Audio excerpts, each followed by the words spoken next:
Ya, sekali lagi shalom. Yuk kita berdoa terlebih dahulu. Tuhan, kami berdoa Bapa dalam nama Yesus. Mari Roh Kudus pimpin kami Tuhan untuk bisa mengenal firman-Mu lebih dalam Tuhan. Rombak Bapa hati kami, dan kami percaya Bapa, yes Lord, dalam tekanan apapun Bapa saat kami menghampiri nama Yesus, biarlah nama Tuhan menolong kami. Karena Roh Tuhan memimpin, menguasai roh kami, supaya apa yang Bapa menjadi kebutuhan hidup kami, dalam kelemahan kami, dalam ketidakmampuan kami menjalani hidup ini, Engkaulah Bapa penuntun bagi kami. Terima kasih Roh Kudus, bukakan Bapa roh-Mu Bapa atas kami. Berikan kami pewahyuan hikmat marifat ya Tuhan. Tegori setiap hati kami. Sekali lagi remukkan semua kesombongan kami. Sebab Bapa, kesombongan menjatuhkan hidup kami dan membuat kami sengsara ya Tuhan. Mari Tuhan, tolong kami ya Roh Kudus. Biarlah di dalam nama Yesus jiwa-jiwa Bapa juga diselamatkan. Jiwa-jiwa juga mulai mengalami Bapa pertolongan kasih-Mu, kemuliaan-Mu. Dalam nama Yesus. Rapatakara nama sike harapatakara nama syukur rapatakara bayar. Mari Tuhan rombak sekali lagi roh kami. Untuk kami hidup punya rasa percaya, kebangkitan soal iman, semua khawatir, keraguan tentang Engkau ya Tuhan dalam hidup kami. Kami patahkan yes Lord, setiap gelisah hati manusia ya Tuhan, gantikan dengan keberanian yang daripada Engkau, sebab Engkau Tuhan dan Engkau yang akan memerintah atas Bapa muka bumi. Mari Roh Kudus tolong kami dan rubah Bapa segala kehidupan kami seperti Bapa apa yang Kau janjikan dalam hidup kami. Dalam nama Yesus, biarlah pertolongan Tuhan turunlah pada pagi hari ini atas kami semua. Urapan-Mu juga turun atas kami, membaharui Bapa setiap jiwa kami, segala roh stres semua keluar dari tubuh jiwa dan roh kami. Kami dimeteraikan dengan darah Yesus, dimeteraikan Bapa dengan kasih Tuhan, dimeteraikan Bapa dengan perbuatan-perbuatan ajaib-Mu ya Tuhan. Dalam nama Yesus semua yang percaya katakan amin. Amin dan amin. Ya, sekali lagi shalom buat semuanya yang baru bergabung, yang baru mungkin pertama kali masuk ke room saya.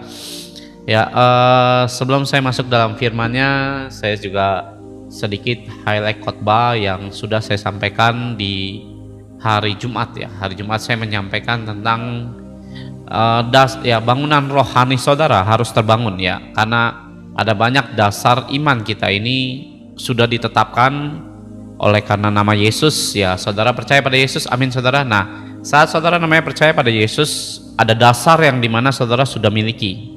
Ya, entar dasar percaya saudara itu karena saudara pernah mengalami sakit sembuh, pernah mengalami namanya kemuliaan Tuhan apapun bentuknya. Saya percaya bahwa itu udah ada dasarnya.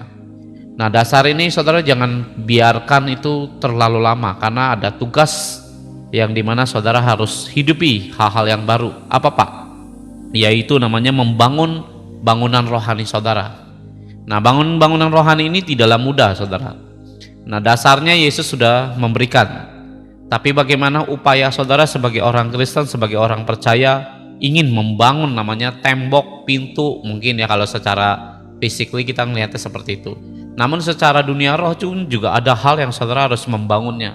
Kenapa Pak? Karena seringkali kalau saudara tidak membangun itu semua, kalaupun ada badai, ada sesuatu yang bisa sangat yang tidak saudara sangka-sangka bisa masuk dalam kehidupan saudara tidak cukup kuat, saudara akan tumbang iman saudara. Ya, shalom juga semuanya, selamat hari Minggu. Ya, shalom buat Ibu Yuliani Gunawan ya. Baik juga Ibu Yuliana 67, shalom. Nah, kalau roh saudara tidak terbangun lebih lagi untuk membangun namanya bangunan rohani saudara akan bisa sangat namanya bisa kena bencana saudara. Nah, kalau bencana itu tiba-tiba datang tanpa saudara pikirkan, tidak ada persiapan. Contoh misalnya saudara punya rumah. Ya, saudara pengen bangun rumah, namun saudara udah beli tanahnya, karena kita sudah dibeli oleh Yesus. Ya, saudara udah beli tanah lunas ya, sama seperti Yesus sudah membeli kita lunas dengan darahnya. Amin, saudara. Nah, waktu Tuhan sudah membeli namanya kita dengan namanya darahnya, dengan lunas. Nah, saudara harus bisa namanya membangun, sama seperti tadi saya contohkan bahwa saudara sudah beli tanah. Ya, saudara kalau cuma beli tanah doang mau ngapain saudara ya? Saudara nggak mungkin tinggal di tempat yang dimana tanah yang saudara beli tanpa ada bangunannya sama sekali. Baik temboknya belum ada, jendelanya nggak ada, gentengnya nggak ada, Saudara, kalau datangnya hujan, saudara akan kehujanan, datangnya terik matahari, saudara akan panas. Nah, inilah yang membuat orang Kristen mengalami banyak gangguan kehidupan, sebab ya karena bangunan rohaninya tidak ada. Padahal kita sudah dibeli dengan dasar akan namanya darah Yesus, supaya saudara itu bisa menikmati apa yang saudara perlu nikmati di dalam Tuhan. Namun saudara harus tahu bahwa bangunan inilah yang harus bangun untuk kita, bukan Yesus lagi. Yesus sudah kasih kita namanya firman untuk saudara pelajari, agar apa yang menjadi kerinduan saudara, saudara membangun namanya tembok dengan tiang, dengan batu bata, dengan kerikil, dengan pasir, semen, macam-macam ya saudara. Supaya apa Pak? Supaya kalau fitnahan muncul, saudara udah ada temboknya. Kalau saudara namanya seringkali dijahati orang, mau ditipu orang, saudara udah ada pintunya untuk menutup semua akses yang jahat untuk masuk dalam hidup saudara. Pak, suami saya direbut orang, ya karena temboknya nggak ada, sehingga nggak ada warning, nggak ada apapun yang menahan semua serangan kegelapan itu untuk namanya dihalaukan oleh Tuhan. Kenapa? Karena nggak ada temboknya. Nah, saudara diomongin dikit bisa panas kepala kita. Kenapa? Karena atapnya nggak ada, matahari muncul, blek, kena kepala kita, pusing kepala kita langsung. Betul apa betul saudara? Nah, saudara harus bangun namanya bangunan roh saudara. Ya, entah itu ketaatan, kedisiplinan saudara, cinta kasih saudara kepada Yesus harus dibangun. Supaya apa Pak? Kita nggak tahu, dunia ini nggak punya namanya kenyamanan. Dunia ini nggak pernah namanya menjamin saudara untuk hidup tenang. Nah, saudara punya anak, bagaimana itu harus dibentengi, dipelihara. Bagaimana saudara harus mengajari semua itu dengan namanya kehidupan rohani saudara yang dibangun. Karena waktu anak itu lahir, ya saudara juga akan melakukan hal yang serupa kepada anak tersebut untuk mendidik dia jadi tumbuh dewasa, takut Tuhan, ngerti menyayangi saudara sebagai orang tua. Ada amin saudara.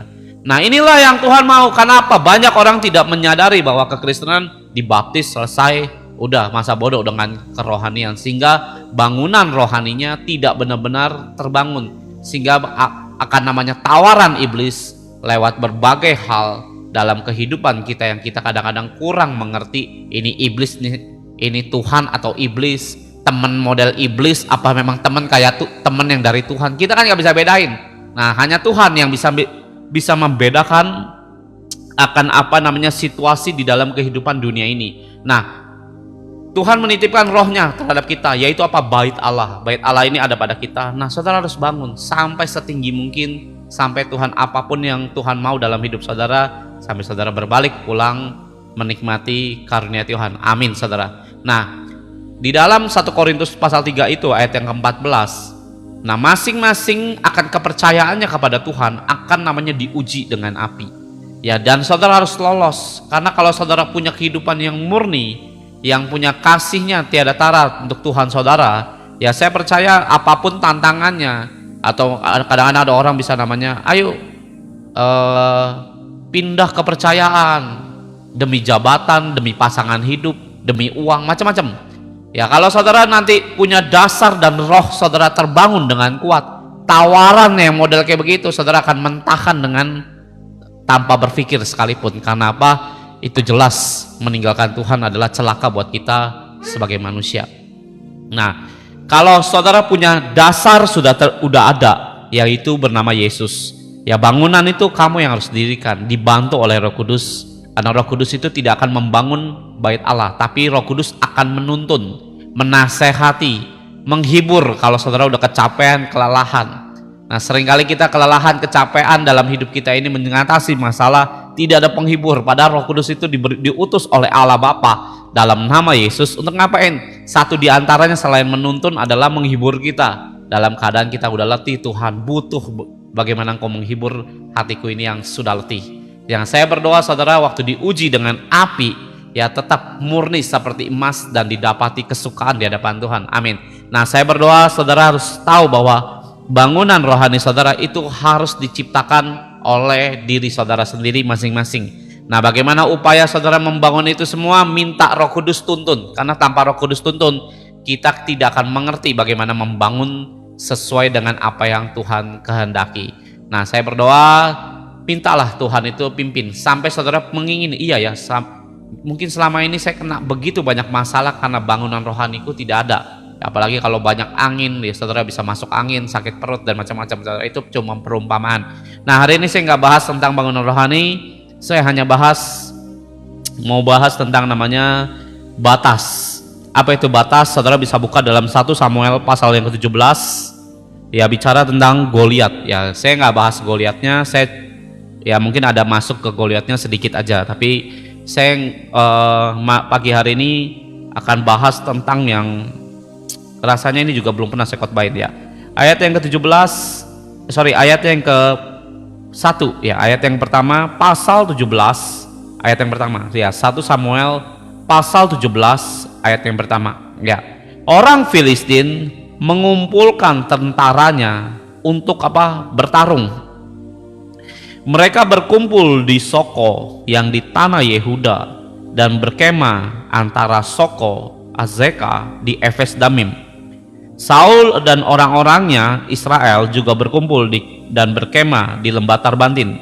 Mereka mengatur barisan perangnya berhadapan dengan orang Filistin. Jadi orang Israel dengan orang Filistin ya, di Soko dan di Azeka, atau di tengah-tengah namanya Efes Damim. Nah, orang Filistin berdiri di bukit sebelah sini dan orang Israel berdiri di bukit sebelah sana, dan lembah ada di antara mereka. Ayat 4, lalu keluarlah seorang pendekar dari antara orang Filistin, namanya Goliat dari Gat, tingginya 6 hasta sejengkal. Ayat 5, ketopong tembaga ada di kepalanya dan ia memakai baju zirah yang bersisik. Berat baju zirah ini 5.000 shikal tembaga, dan memakai penutup kaki dari tembaga, dan di bahunya ia memanggul lembing tembaga.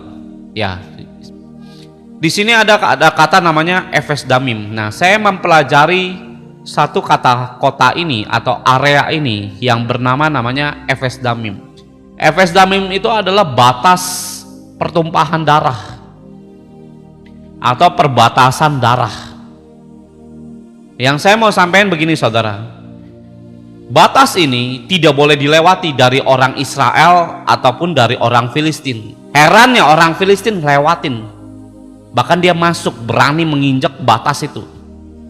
Nah, kalau saudara belajar akan namanya Goliat, ya siapa yang tahu tentang Goliat? Serius saya mau tanya.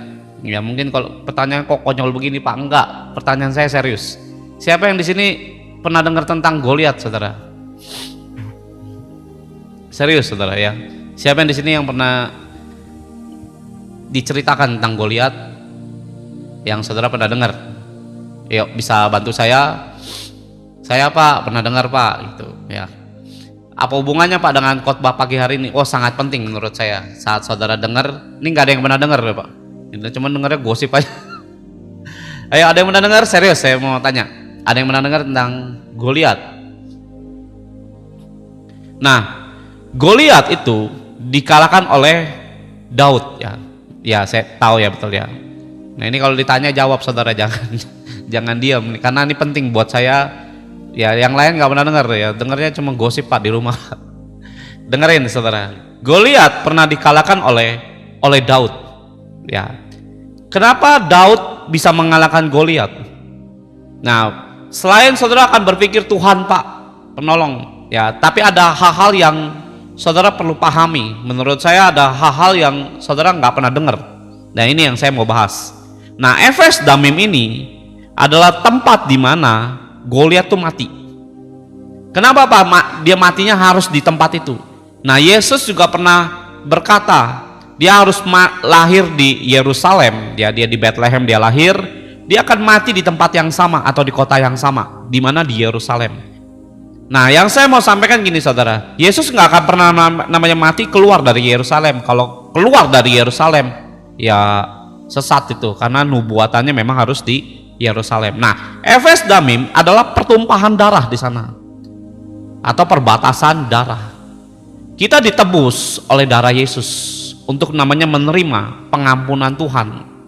Nah, yang saya mau sampaikan gini, waktu ada perjanjian, ya. Di dalam Alkitab banyak namanya perjanjian darah, perjanjian lama, perjanjian baru. Nah, dalam perjanjian, dalam sisi roh, Efes Damim itu tidak boleh dilewati orang Filistin. Nah, Goliat dengan perkasanya, hebatnya, dengan ketopong tembaga, dan banyak orang begitu takut dengan Goliat. Tapi dengar baik saudara, dia melewati batas yang Tuhan tentukan, tewas dengan seketika. Sekali lagi saya ulangin, ya, kalau Goliat ya dengan begitu hebat dipandang sangat hormat oleh manusia, dan manusia itu begitu takut dengan pertarungan dengan Goliat, dia maju ke dalam tempat yang sudah ditentukan oleh Tuhan, ini nggak boleh lewat mati. Nah, kita sebagai orang yang ditebus ya oleh darah Yesus, apabila iblis ya mau bentuknya Goliat kayak apapun, mau hebat kekuatan iblis, mau kuatnya kayak apapun, dia melewati batas yang dimana saudara punya pertahanan dalam iman saudara bersama dengan Yesus, iblis akan ditendang keluar saudara. Ada amin ya, shalom. Nah, nanti kita akan belajar tentang batas. Amin saudara. Yang percaya Yesus bilang amin saudara, yang nggak percaya nggak usah ngomong amin, berarti ketahuan ini bukan orang Kristen. Yang lainnya berarti ini nontonnya agamanya bukan Kristen. Ya. Nah, batas ini ya, sekali lagi saya bilang, ada hal-hal yang wilayah yang Tuhan tentukan bagi kita lewat penumpahan darah Yesus. Kita diurapi, kita ditebus ya. Saat iblis pengen nyerang kita dalam hal-hal tertentu, dengar baik saudara, kalau itu melewati batas kemampuan kita, makanya dibilang dalam kelemahanlah kuasa Tuhan sempurna. Nah, dengar baik saudara ya, ini akan namanya Tuhan halokan. Tapi kalau saudara yang melewati batas, kamu yang ditelan iblis. Nah, kalau saudara belajar tentang batas, perhatikan dengan seksama saudara. Jangan saudara merasa gue ini anak Tuhan, jadi bebas mau ngelakuin apa aja. Enggak sebebas yang kamu pikirkan. Saudara tahu kenapa Firaun bisa mati? Firaun nggak pernah mati itu di Mesir, nggak pernah. Mau 10 tulah, 11 tulah, mau 1000 tulah sekalipun ya, Firaun nggak akan mati di Mesir. Kenapa Pak? Kan Tuhan sanggup aja matiin. Betul. Tapi Firaun, dia hidup di habitatnya, yaitu hidup dalam dosa. Saat dia keluar dari Mesir, nyebrang Laut Teberau, tewas langsung.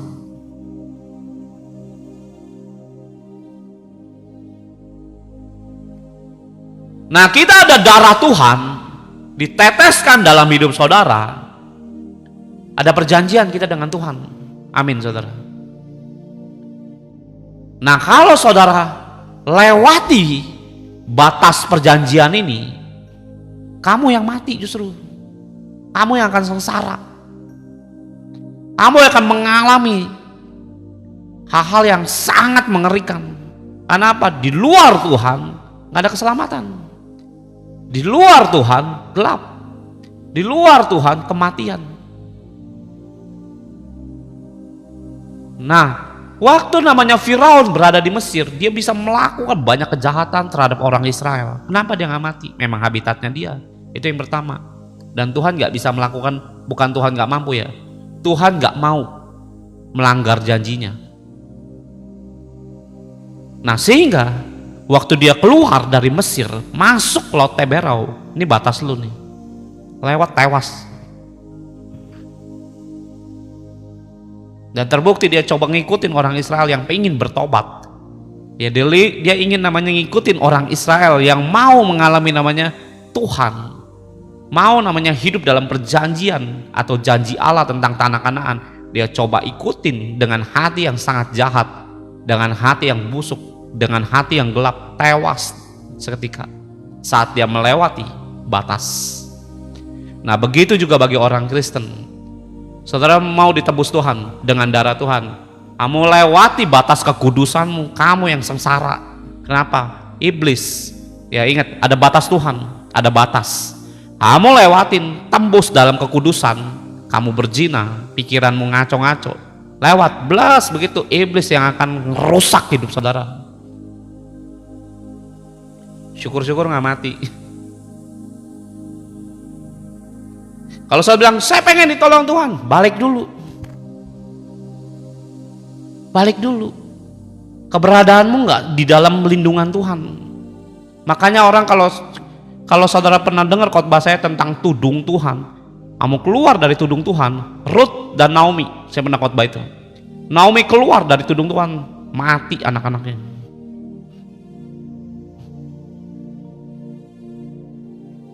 Suaminya mati, 2 anaknya tewas. Ruth hidup di dalam negeri Moab, juga sengsara, masuk ke Israel, diberkati dengan ajaib. Saudara mau diberkati? Ada amin saudara? Masuk dalam perjanjian dengan darah Tuhan. Enggak, ya kamu akan hidup muter. Jangan bilang, Pak saya Kristen. Pasti Pak, saya dengan darah Yesus Pak. Ya amin, harusnya begitu. Tapi untuk melihat bagaimana saudara dalam secara sisi rohani ini masuk dalam Tuhan atau keluar, ya ini banyak orang Kristen masalahnya keluar dari batas yang Tuhan tentuin. Kamu nggak boleh keluar dari area ini. Luar ada banyak racun di luar. Luar ada banyak kesengsaraan.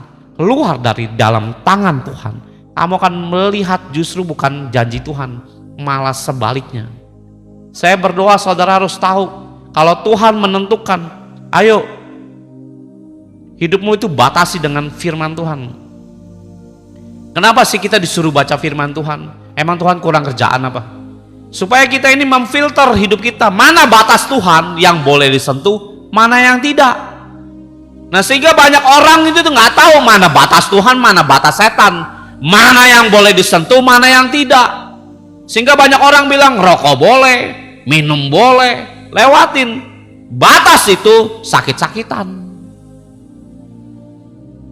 Disuruh pelayanan nggak mau, lewatin batas perintah Tuhan, blek, ujungnya kena sakit. Udah sakit, nggak, udahlah Pak saya sakit nggak bisa pelayanan. Salah saya apa? Salahmu itu. Ya shalom. Saudara mau dalam lindungan Tuhan, amin saudara. Masuk dalam firman-Nya, baca. Kenapa? Supaya kamu tahu, oh ini nggak boleh main. Nah, contoh ya saudara. Saudara kalau pernah ngekos, ya zaman dulu ya tahun 90-an. Seingat saya kos-kosan zaman dulu nggak sebebas zaman sekarang. Zaman dulu seingat saya tahun 90-an kalau ngekos, jam 9 kamu lewati, dikunci kamu. Pagarnya dikunci, nggak bisa masuk. Betul nggak? Betul nggak saudara? Siapa yang pernah ngekos tahun 90-an atau 80-an mungkin? Yang pernah ngekos ke Jakarta, ya saudara ngekos, itu ada aturannya. Ngelewatin jam tertentu, ya betul ya.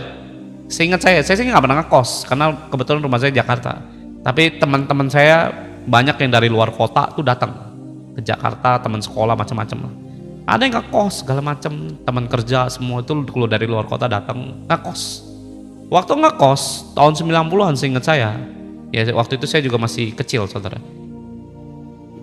Yang saya ingat jam 9 itu paling malam. Atau kita lah sebagai anak ya, yang tahun 80-an 90-an.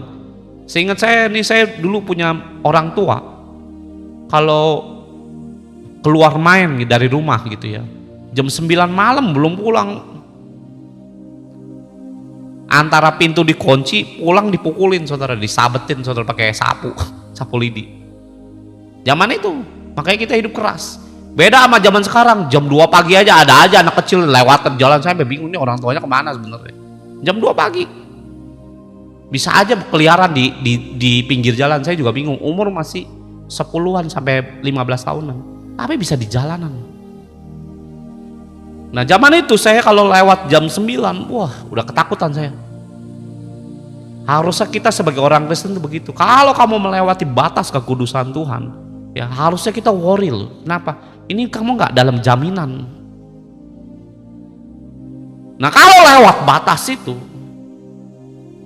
ya antara saya nggak bisa tidur di rumah, ya tidur semalaman di luar, ya anginnya kenceng, banyak nyamuk mungkin, akan ada banyak rintangan begini, mungkin ada orang bisa jahat sama saya, bisa saya dipukulin orang di luar karena nggak ada perlindungan.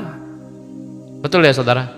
Nah, tapi kalau saudara namanya masuk dalam rumah, waktu yang ditentukan, masuk saya ke dalam rumah, saya dilindungi dalam rumah itu, ada orang tua saya, bahkan nyamuk pun belum tentu bisa gigit saya.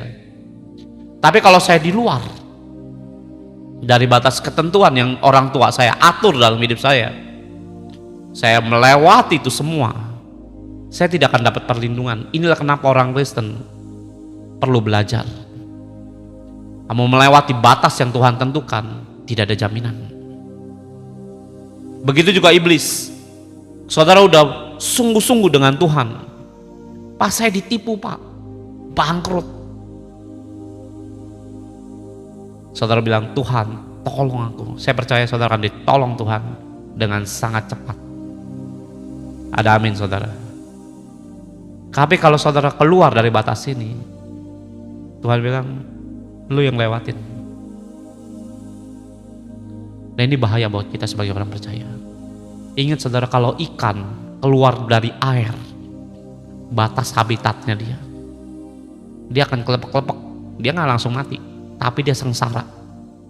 Dimulai sengsara dulu, kehabisan namanya pernafasan.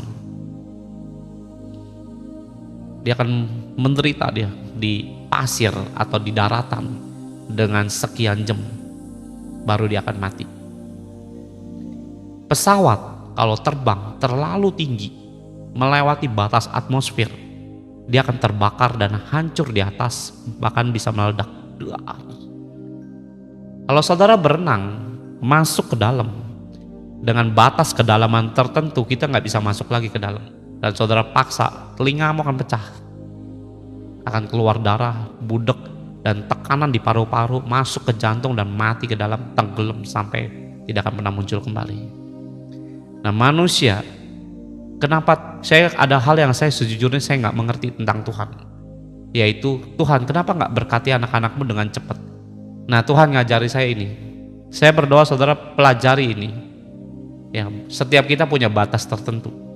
Kamu melewati apa yang Tuhan tentukan, kamu akan mengalami seperti ikan itu, ya, kehabisan udara, kehabisan kesabaran, kehabisan namanya emosional, kehabisan uang, kehabisan namanya hidup saudara bertahan.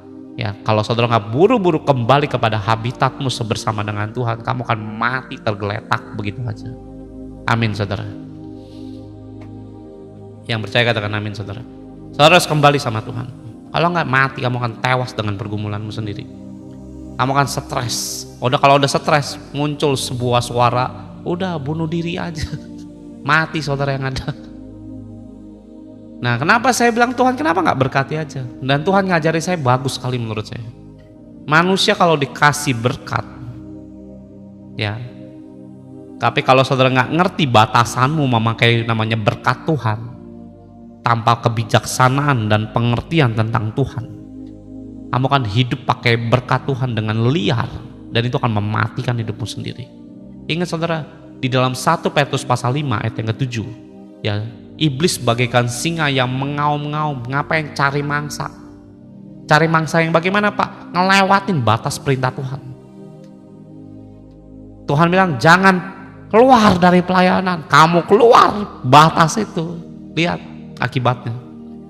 Kamu akan lihat segala sesuatu bukan yang baik justru. Saudara mau keluar dari pelayanan kan pengen tenang pak, malah tambah gak tenang keluar. Percaya sama saya.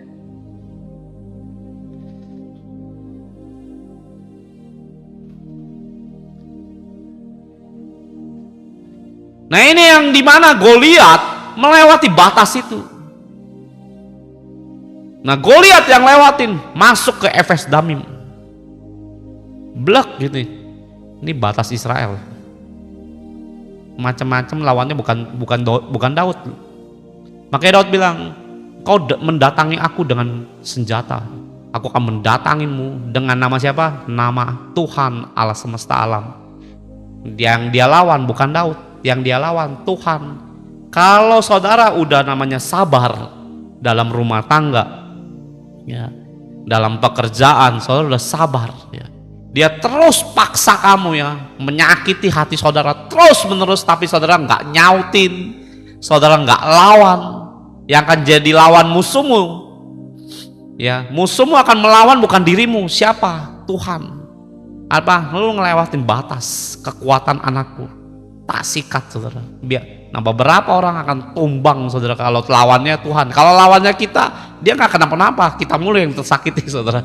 Tapi kalau saudara sabar nggak mau lawan, ya Tuhan, batasku sudah sampai di sini.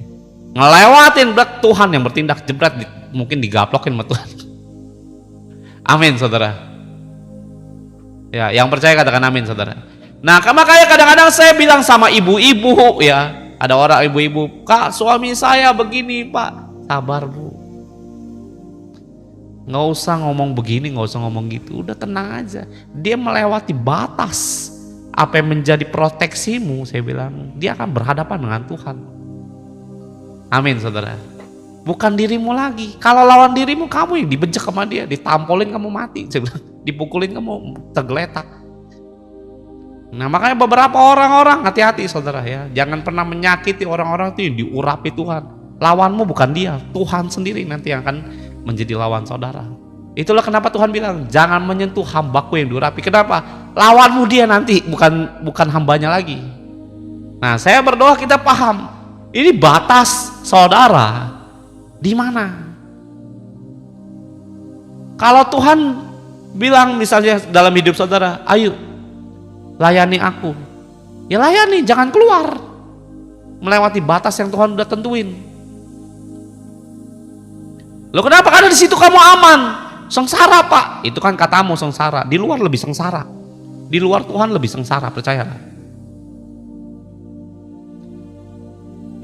Kita ada darah Yesus yang memproteksi. Makanya kalau saudara namanya kena masalah, masuk dulu dalam batasnya Tuhan. Ngapain? Minta perlindungan sama Bapakmu di sorga. Makanya kalau saudara lihat dalam perjanjian lama ada 3 kota. Di setiap kota ditaruh sama Tuhan. Kalau ada orang yang namanya mencelakakan orang sehingga mati dengan tidak sengaja, dia masuk ke kota itu. 3 kota itu di dalam bangsa Israel. Saya lupa kotanya mana aja. Nah, di waktu dia masuk, seorang hakim pun nggak boleh nyentuh.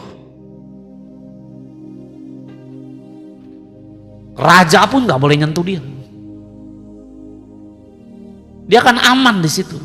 Keluar, ditimbukin batu mati, dikeroyok mati. Tapi waktu dia masuk ke tanah itu, dengan dia maksudnya mencelakakan orang, misalnya celaka gara-gara saudara karena nggak sengaja, tiba-tiba orang itu mati. Nah, orang kan nggak mau tahu.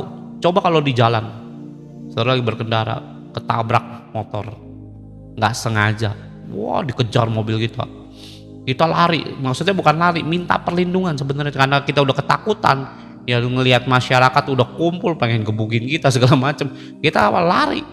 Sebenarnya bukan mau lari, kadang-kadang lihat dia, mungkin dia mau ke kantor polisi. Kenapa? Takut dengan orang-orang yang mau menghakimi dia. Nah, kalau saudara namanya punya pergumulan, coba perhatikan, seringkali orang kena masalah kenapa? Keluar batas, dan itu mencelakakan hidup saudara. Jadi bagaimana, Pak? Kembali ke dalam tempat di mana yang Tuhan sudah tentukan. Kamu akan aman di sana. Kalau orang nyentuh kamu, Pak, saya kena utang, Pak, ya kembali dulu. Saudara kalau punya uang 3 juta, gaji 3 juta, kamu hidup keluar batas dari 3 juta itu, sengsara hidupmu. Betul apa betul? Kalau saudara sekolah, atau anak saudara punya anak sekolah kelas 5, ya, otaknya baru bisa kelas 5, saudara masukin ke SMA, keluar batas dari kemampuan dia akan kena tekanan, depresi, stres, dan saudara tahu dia nggak akan hidup dengan aman. Amin, saudara. Nah, kalau saudara perlu tahu, wah, ini masalah dalam pernikahan saya, kenapa? Ada batas yang kamu lewati. Yang Tuhan bilang ini nggak usah disautin, kamu ngerocos, wah sekarat, yang itu ngelewatin, dihantem, nggak ada perlindungan saudara. Kamu akan sengsara. Dan berkali-kali saya ngomong sama orang Kristen, diem, jangan disautin, tetap disautin. Tapi kan dia yang salah Pak. Ya tahu. Tapi kita butuh Tuhan. Nah, untuk butuh Tuhan, kamu tidak boleh melewati batas yang Tuhan tentukan. Mau melewati, kamu yang sengsara. Belajarlah paham ini. Ada orang yang sakit disembuhkan Tuhan. Ya, terus jalan-jalan. Bukannya bertobat, jalan-jalan saudara. Sakitnya tambah parah. Loh kenapa? Tuhan udah tentuin, ayo layani aku. Nggak mau, malah jalan-jalan, malah lau-lau saudara. Kalau bahasa saya tuh lau-lau, dia jalan-jalan. Bukannya pelayanan malah jalan-jalan. Kurang ajar sebenarnya. Ya udah sakit disembuhin Tuhan, bukannya melayani malah jalan-jalan. Waktunya pelayanan malah kabur saudara. Dan akhirnya apa? Sakit kembali. Kenapa? Melewati batas Tuhan. Sehingga setan bisa sentuh. Ingat, waktu Ayub dia membawa korban di hadapan Tuhan, setiap kesalahan dia minta ampun, padahal dia belum tentu berbuat salah, minta pengampunan terus. Dan gak ada orang seperti Ayub di bangsa Israel. Setan apa bisa nyentuh dia? Nggak bisa saudara. Setan gak bisa nyentuh Ayub, dekat aja gak bisa. Artinya kita punya Tuhan yang sama seperti Ayub. Artinya setan tuh gak bisa dekat dengan kita. Kenapa? Dia gelap, kita terang. Dia lewatin, mental dia. Tapi banyak orang Kristen kenapa? Yang merasa terang malah masuk ke dalam kegelapan. Ini geblek saudara. Masuk ke dalam ke sana, yang melacur lah di sana, mabok lah di dalam, nipu orang lah, kerja terus, ke gereja kagak, gelap terus tuh. Bisa hidup di sana. Munculnya orang kena masalah di mana? Ya di tempat gelap, di tempat terang. Hidup saudara mau sakit kayak apapun sembuh demi nama Yesus. Amin saudara. Karena Yesus terang. Orang dia dalam firman-Nya bilang kok, akulah terang dunia. Yohanes pasal 3. Amin saudara. Ada orang yang sakit, saya bilang pelayanan. Ada seorang ibu-ibu saudara, umur 50 tahun, divonis dokter, kamu dalam tempo waktu dekat akan mati. Ini orang di Amerika cerita kesaksian. Kamu di umur 50 tahun dia bilang, sampai hari ini kayaknya masih hidup. 50 tahun, umur 50 tahun, kamu kena kanker kalau nggak salah. Apa tumor saya lupa, stadium 4. Kamu dalam waktu dekat akan mati. Karena apa? Umur udah tua. Tumornya ganas atau kankernya udah ganas. Umur segitu, ya imun tubuh kita ini udah menurun. Manusia itu kalau kita hidup secara bagus ya mungkin sampai 40-50 itu puncak imun kita. Tapi kayak orang-orang yang tidak memperhatikan kesehatannya, paling puncak di umur 30 itu puncak imun manusia. Sorry, bukan imun ya, maksudnya kayak puncak namanya batas perkembangan hidup kita. Nah, tapi dari situ dia akan turun kesehatan kita. Kita akan kulit kita jadi keriput, ya jadi gampang capek, itu turun. Nah, jadi kita ini punya puncak pertumbuhan tubuh kita sampai di umur berapa tergantung bagaimana saudara menjaga kesehatan. Makanya kan ada yang bilang tulang akan berkembang sampai umur sekian, 21 lah paling maksimal tulang itu bisa bertumbuh. Tapi ada yang umur 25 orang bisa tumbuh. Loh kenapa ya? Nggak tahu. Ya saudara tanya dokter aja, kalau secara medis saya kurang ngerti. Tapi ada yang begitu. Ada yang umur 22 masih bertumbuh. Ada yang 18 udah berhenti. Kan gitu. Nah jadi nggak ada yang namanya secara fix bertumbuh itu sekian tahun ya. Itu paling orang cuma perkiraan aja, kurang lebih ya seginilah. Nah umur 50 tahun rasanya tuh ya dengan imun ataupun dengan namanya kesehatan kita diserang virus, kanker, bakteri, macam-macam. Dengan perkembangan tubuh udah umur 50, wah akan sulit saudara sembuh. Sulit. Makanya bayi kalau sakit, kena batuk, kena virus begini-gini, sembuhnya cepat. Kenapa? Karena dia lagi pertumbuhan. Hari-hari dia bertumbuhnya dengan sangat cepat.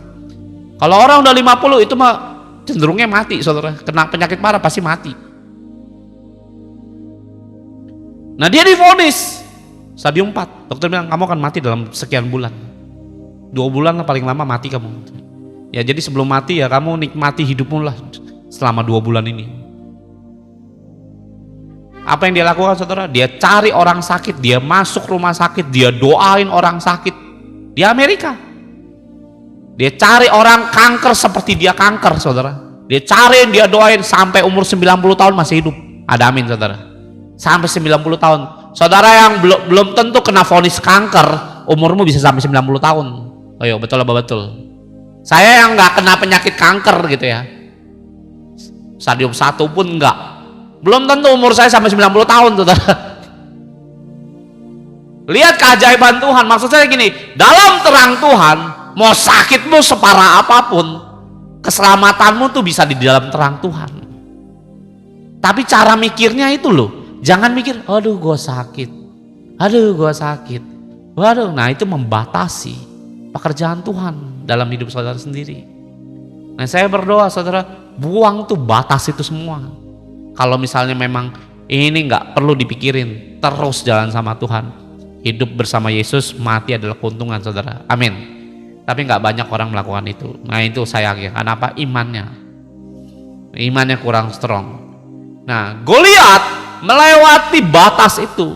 Waktu dia melewati batas itu, lawannya siapa? Daud? Bukan, saudara. Ya Tuhan pakai Daud ngalahin Goliat dengan sangat simpel. Nah saya berdoa saudara harus tahu,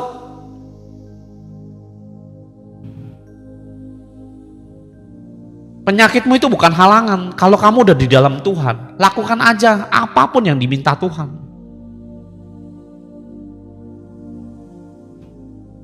Dulu ada jemaat di TikTok ya, jemaat TikTok bilang, telepon apa DM saya lupa lah. Dia bilang, Pak, saya nggak punya uang, usaha saya sepi, Pak. Apa yang harus saya lakukan? Saya sudah berdoa, saya sudah puasa. Saya bilang, uangmu tinggal berapa? 50.000 atau berapa lah saya lupa. Pokoknya nggak nyampe 100 lah. 50.000 kalau nggak salah dia bilang. Tinggal 50.000. Saya bilang gini, kamu ambil uang dari 50.000 itu, ambil 10.000, saya bilang. Ambil 10.000, belikan nasi bungkus, kasih orang makan.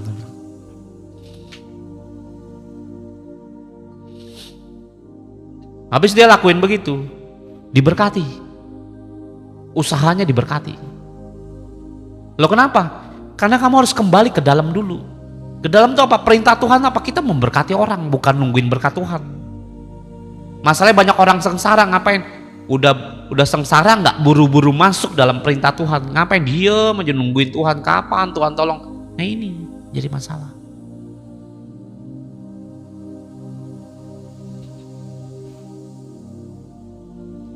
Istri saya lahir, ya saya diceritain sama istri saya lahir itu dari kecil kena sakit jantung. Istri saya dari kecil dia hidup tuh penyakitan katanya. Dari kecil tuh suka sesak napas, jarang sekolah. Kenapa? Jantung, kelainan jantung. Ya, jantungnya lain gimana saya juga nggak ngerti ya. Ya, jantungnya ada 3 apa 4 saya juga kurang tahu. Ya pokoknya dia bilang jantungnya kelainannya gimana saya nggak ngerti. Ya, mungkin bentuknya kotak kali, pelonjong saya juga nggak tahu. Nah, istri saya punya kelainan jantung. Ya jadi dia harus berjemur, harus gini, harus gitulah, minum obat macam-macam. Nah suatu hari istri saya ditegur Tuhan, dan dia mengalami kebangkrutan, dan dia pergi berdoa ke suatu persekutuan doa di Bogor. Istri saya orang Bogor. Nah dia lagi doa semalaman, apalagi doa apalah saya lupa. Istri saya cerita, ada satu hamba Tuhan datangin dia.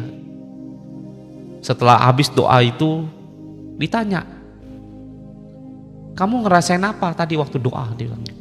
Dia didoain sama hamba Tuhan. Enggak ngerasain apa-apa, dia bilang. Maksudnya ngerasain tuh bingung, maksudnya manifestasi kah? Ngerasain damai sejahtera kah? Ngerasain sedih kah? Marah kah? Kan itu rasa. Ditanya, ngerasain apa? Enggak tahu. Loh, kamu nggak ngerasain apa-apa? Enggak, ya nggak ngerti maksudnya gimana. Ngerasain apa? Ya nggak ada katanya. Saya ngelihat Tuhan tuh hampirin kamu katanya, kata pendetanya. Saya melihat ya pendeta ini punya mata rohnya telanjang, saudara, punya mata rohnya tajam. Saya ngelihat Yesus datengin kamu loh katanya, lagi doa itu. Saya ngelihat Yesus datengin istri saya, dia bilang ngapain? Dipercikin darah 3 kali, 3 kali dipercikin darah.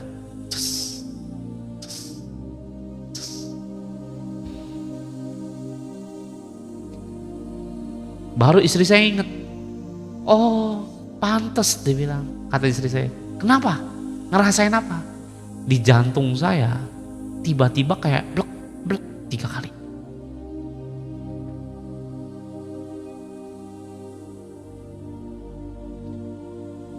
Sejak itulah istri saya jantungnya jadi kuat, saudara. Ya, mau ngangkat pesawat dia juga kuat karena jantungnya udah kuat. Nggak bercanda, saudara. Ya. Sejak itulah jantungnya tuh berubah. Dia kemanapun nggak gampang letih. Bahkan saya yang jantungnya nggak kenapa-napa pun kalah dengan dia, kalah kuat. Ini orang kayak jantungnya 5, saudara. Kemana aja berani. Tidur cuma 1-2 aja berangkat ke sono. Saya emang nggak kuat kayak gitu. Saya butuh tidur 6-8 jam. Minimal 4 jam tidur dalam sehari. Tidur 1-2 jam bisa kemana-mana. Dia sakit tetap bisa kemana, pelayanan mau kemana aja ayo. Saya nggak bisa kayak begitu. Ada amin, saudara.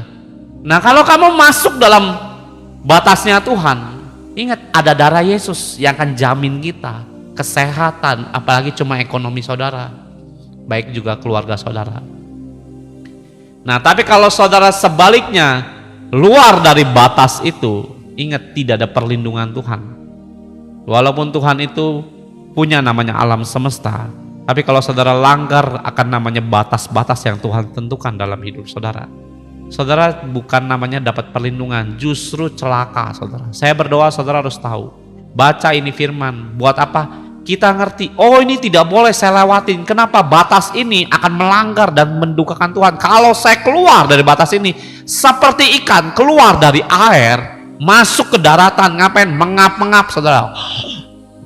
Ya, 2-3 jam dia gitu, tewas. Nah, manusia, orang Kristen, luar dari batas kekudusan, ingat penyakit bisa hampiri saudara. Tapi kalau saudara kembali bersama dengan Tuhan, mau penyakit kayak apapun, dengan darah Yesus kamu bisa disembuhkan. Ada yang percaya katakan amin. Pak, saya kena hutang, Pak. Kenapa? Melewati batas keuangan. Jadi ya, kenapa, Pak? Saya ditipu orang. Melewati batas yang Tuhan perintahkan, atau perintah Tuhan kamu nggak jalanin, keluar dari perintah Tuhan.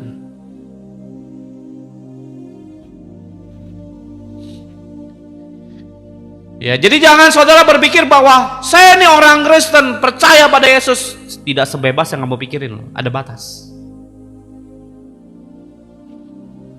Ya, ini kan banyak yang baru datang ya. Kalau saudara lewati batas jam tidur, ya, tadi saya cerita di awal, saya kecil jam 9 malam keluar dari batas ini, jam 9 pintu dikunci, saudara. Kenapa? Tidur lo di luar sono, jangan pulang sekalian. Nah, makanya kalau saudara pelayanan juga ada batasnya. Jangan pelayanan terus istri ditinggal, itu juga nggak benar, saudara. Kenapa ngelewatin batas? Coba saudara makan ya, anggaplah namanya makan apel bagus, ya bagus. Coba kalau makan apel terus. Saya punya temen ya, saya tanya, ini kena sakitnya kenapa? Autoimun. Autoimun itu penyakit apa saya juga nggak ngerti, saudara.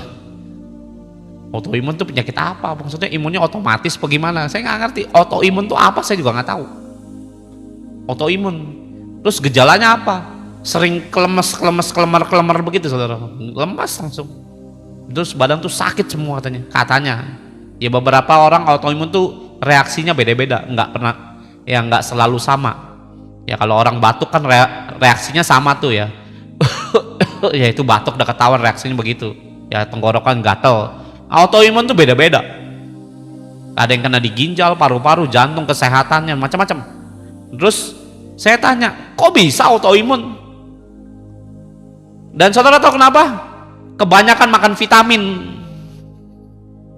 Zaman corona orang minum vitamin terus, makan yang sehat, makan ini. Kelebihan autoimun, serba salah kan kita. Jangan saudara pikir, wah minum vitamin tuh bagus. Saya punya jemaat waktu itu, lihat. Kenapa penyakit autoimun? Gara-gara apa? Minum vitamin kebanyakan.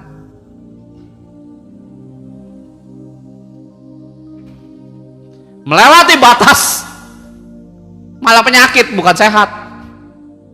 Makanya semua hidup itu harus apa? Seimbang.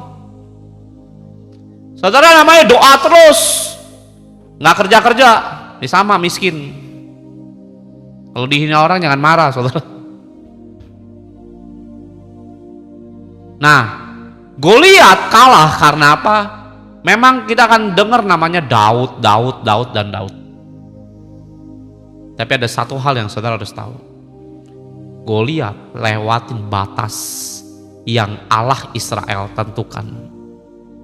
Lewatin, lawannya bukan Daud, saya nih, maksudnya Tuhan.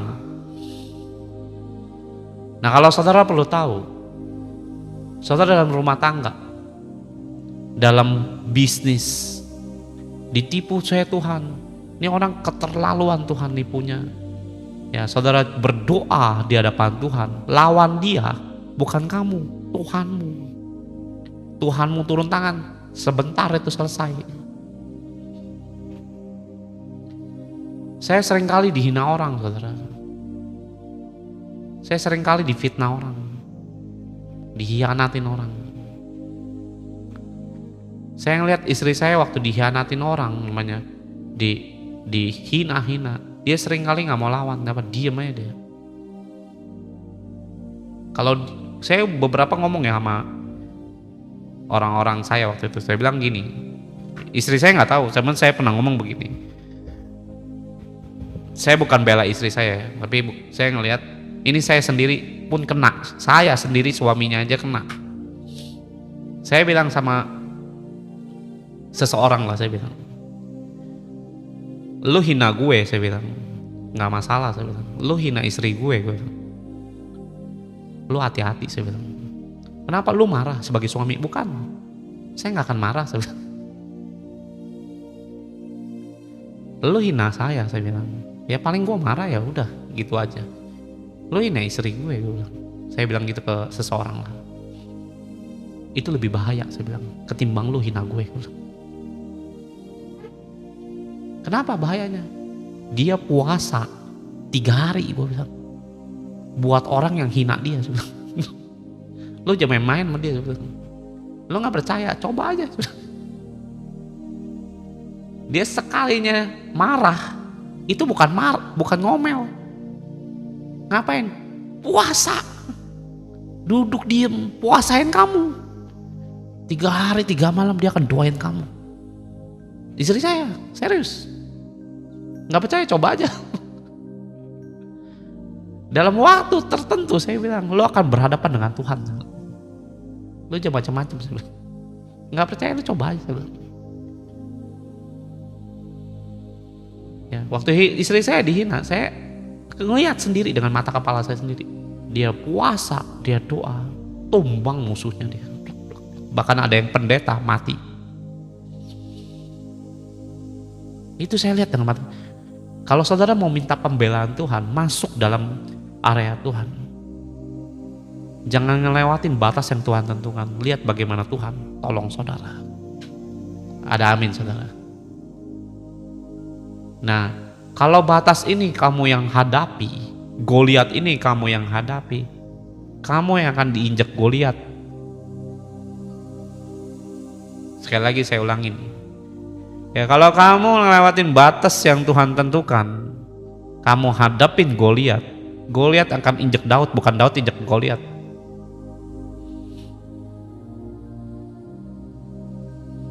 Kamu yang injek.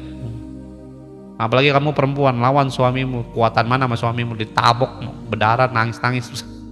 Kenapa itu Goliat? Kuat, dia lebih kuat daripada. Dari soal keuangan dia uangnya lebih banyak, Pak. Nah, kamu bertarung di pengadilan, tewas kamu sih. Kamu yang kalah. Padahal kamu benar sebenarnya. Ya, tapi kamu yang masuk penjara. Kemarin saya ketemu seorang pengusaha ya. Dia benar. Ya, dan dia nggak tahu lah dimanipulasi dalam pengadilan, dia yang masuk penjara. Tahu sendiri ya hukum Indonesia kan, tahu sendiri kayak apa. Dia punya banyak uang, dia yang penjara. Bukan yang salah masuk penjara. Nangis di dalam penjara, nangis. Sekian bulan atau 1 tahun atau 2 tahun kena, baru keluar. Wah, pahit langsung. Saya berdoa saudara harus tahu, namanya batas. Kalau Tuhan bilang ini bukan areamu, jangan masuk. Kamu tahu namanya, saya ini suka main game dulu, suka main game. Ya, saya main game itu bukan sejam 2 jam, 20 jam pun bisa main. Saya main bisa begadang. Saya bisa nggak makan, nggak usah kerja kalau perlu. Main game puluhan jam saya sanggup. Dulu belum masuk Kristen. Nah, saya punya kelemahan dalam sisi itu. Kalau saya sentuh nginstal game di handphone saya, habis saya. Itu kan ngerusak iman saya dan ngerusak bagaimana kedisiplinan saya baca Alkitab. Itu kan ngacak-ngacak semua apa yang disuka Tuhan dalam hidup saya. Kalau kamu tahu kelemahanmu main game, kamu sentuh itu, kamu akan habis oleh setan dan dimanfaatin sampai saudara lupa dengan Tuhan. Tiba-tiba dalam tempo tertentu kamu sakit karena kelamaan main game, entah motorikmu tangan pegel-pegel, jadi nggak bisa bergerak. Ya, matamu mulai minus, nggak bisa lihat, muncul banyak penyakit, muncul diabetes lah, muncul inilah, muncul itulah. Ingat, kenapa? Keluar dari batas.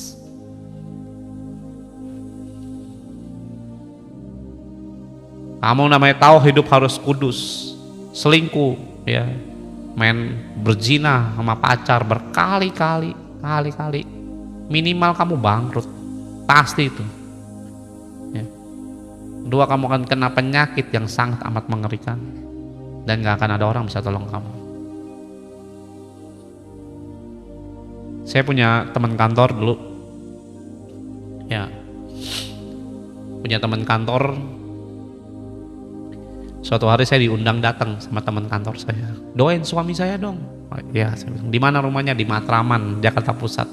Saya datang, ya udah habis pulang kantor kita ke rumahmu, saya bilang.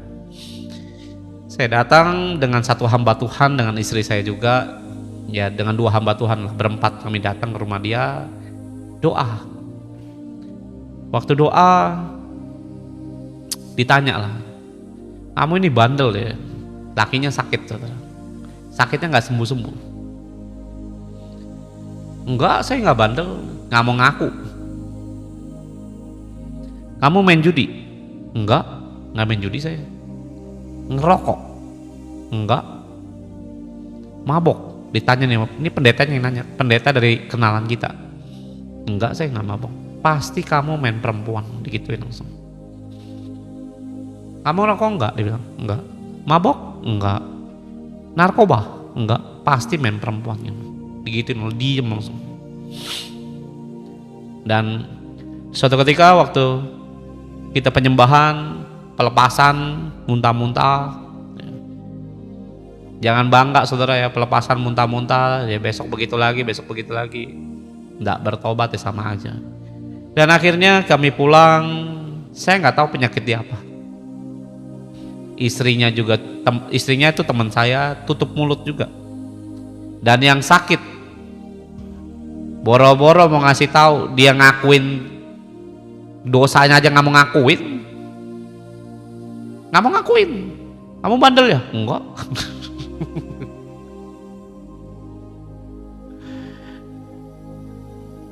Dan sekian bulan berjalan, penyakitnya tambah parah. Disuruh datang lagi saya ke rumah sakit. Tadinya di rumah, dirawat di rumah, pindah ke rumah sakit. Saya juga bingung, ini sakit apa sebenarnya? Ya, sesak napas dia. Udah mulai susah napasnya. Dan akhirnya istrinya nangis. Baru dia bilang, suami gue sebenarnya kena AIDS, kena HIV. Saya shock, enggak, biasa aja. Karena udah dibilangin sama teman saya ini, yang pendetanya bilang, kamu pasti memang perempuan. Udah dari situ kita udah mulai, ini kayaknya sih bau-baunya bakal kesana nih, saya pikir. Nah akhirnya istrinya ngomong tanpa saya tanya, suami saya tuh sambil nangis, saudara, kena HIV. Saya datang ke rumah sakit, dibilang HIV, berani datang nggak? Saya datang sama istri saya, yang ngobrol berpapasan muka tuh jarak cuman berapa senti, saudara, ngomongin kena HIV. Bang, bertobat bang. Oh iya, saya harus bertobat. Ya habis itu kita pulang, saudara tahu? Ya istri saya ngomongin bertobatlah bang, minta maaf sama Tuhan. Kenapa? Melewati batas kekudusan, kena HIV. Dan itu gak ada obatnya. Obatnya cuma satu, Tuhan yang bisa sembuhin. Dan waktu dalam keadaan kena penyakit, kita bilang bertobatlah, minta Tuhan tuh pengampunan. Ada darah Yesus yang bisa menyembuhkan apapun penyakit kita. Kita pulang, iya saya harus bertobat, iya saya mau berdoa, iya saya mau gini, saya mau begitu, saya mau gini. Setelah saya pulang, saudara tahu, dia pengen ngajak teman saya yang perempuan ini, istrinya ya, statusnya istri, ngapain berhubungan badan di rumah sakit. Bayangkan saudara, dalam keadaan kena HIV atau AIDS. Tapi kalau di depan kita, wah saya mau bertobat. Dan dia punya hati pengen namanya nularin penyakitnya ke istri anaknya. Gila gak saudara? Ini Kristen bukan non Kristen, Kristen. Istrinya nggak mau lah, nggak mau. Dan selang berapa hari kemudian mati.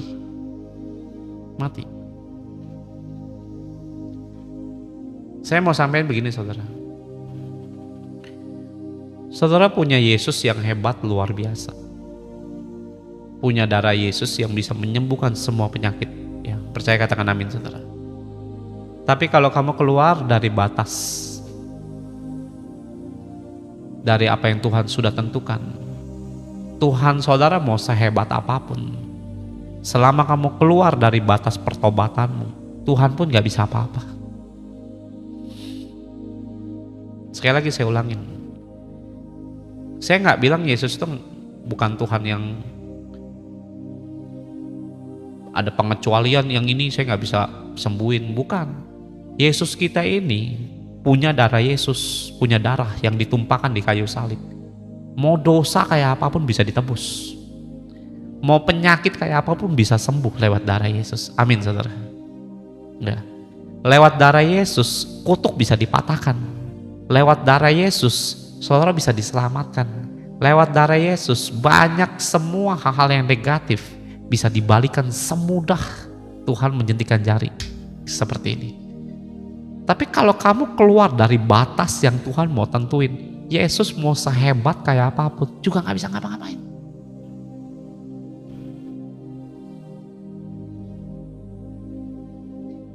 Tapi kalau saudara masuk dalam batasnya Tuhan yang Tuhan tentukan, bertobat. Jangan munafik, ngomongnya bertobat, ininya lu jahat setengah mati.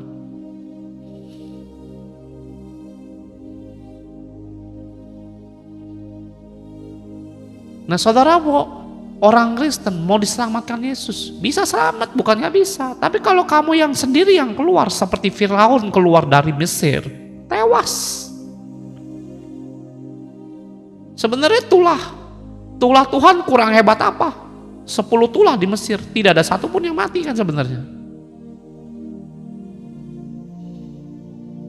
Kecuali anak sulung. Firaun nggak mati, bisa aja Tuhan matiin dia di Mesir. Dia keluar dari batas yang Tuhan tentukan. Lu kejar nih anak gue nih, baratnya gitu ya. Mati lu. Masuk lo teberau, ikut-ikutan kayak orang Israel. Kenapa? Firaun tuh jahat. Hatinya penuh kegelapan. Orang Israel mau bertobat. Orang Israel mau menyembah Tuhan, Allah yang hidup. Orang Israel ingin namanya melewati Laut Teberau, ngapain cari Tuhan? Membawa korban. Ini si Mesir, si Firaun dengan hati yang jahat kejar. Masuk dalam Laut Teberau, tewas saudara. Belum sampai daratan mati, belak. Kenapa? Nggak bisa. Lewatin batas Tuhan, tewas kamu. Begitu juga sebaliknya. Kamu melewati, kamu yang tewas. Kamu akan tahu bahwa di dunia ini gak ada yang lebih aman selain saudara bertobat, cari Tuhan. Yang percaya katakan amin saudara. Yang mau katakan amin. Serius. Nah Pak, saya lagi kena banyak masalah Pak. Keluar pasti dari batas itu. Pasti keluar dari batas itu. Dan kamu akan lihat kesengsaraan demi kesengsaraan. Dan itu salahmu, bukan salah Tuhan. Tuhan bisa tolong tuh dalam area-area tertentu. Wah ini udah bertobat nih, dia udah diam nih. Ini suaminya cerewet bener nih, gak mau bertobat nih, mabok-mabokan terus nih. Ya hatimu udah sabar Tuhan, sebenarnya aku udah gak tahan Tuhan. Tapi tolonglah. Makanya di dalam firman ya, 2 Korintus berapa ya? 10 ya.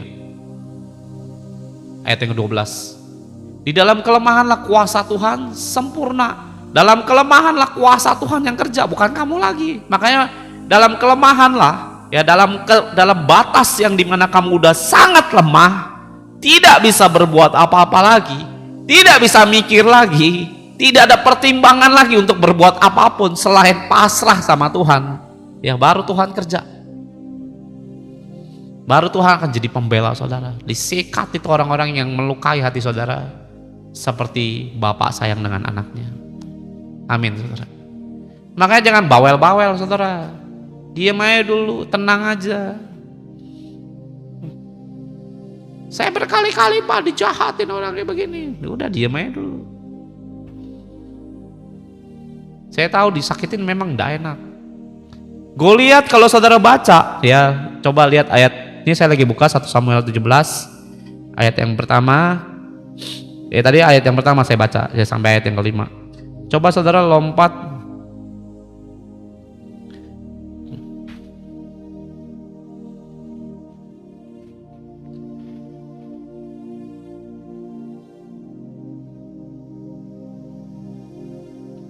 ya, saya lupa ayatnya di mana, tapi ada perkataan begini, Goliat nantangin orang Israel, bahkan dia mengata-ngatain orang Israel. Coba saya cari ayatnya dulu ya. Saya lupa ayatnya di mana. Pasalnya udah pasti di sini.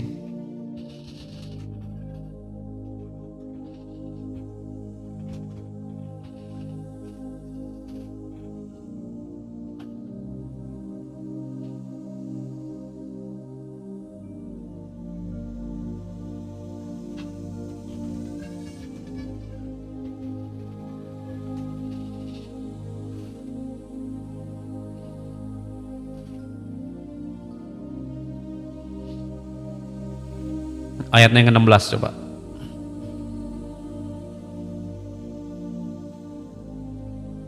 Dan orang Filistin itu maju mendekat pada pagi hari, pada petang hari. Demikianlah ia tampil di depan 40 hari.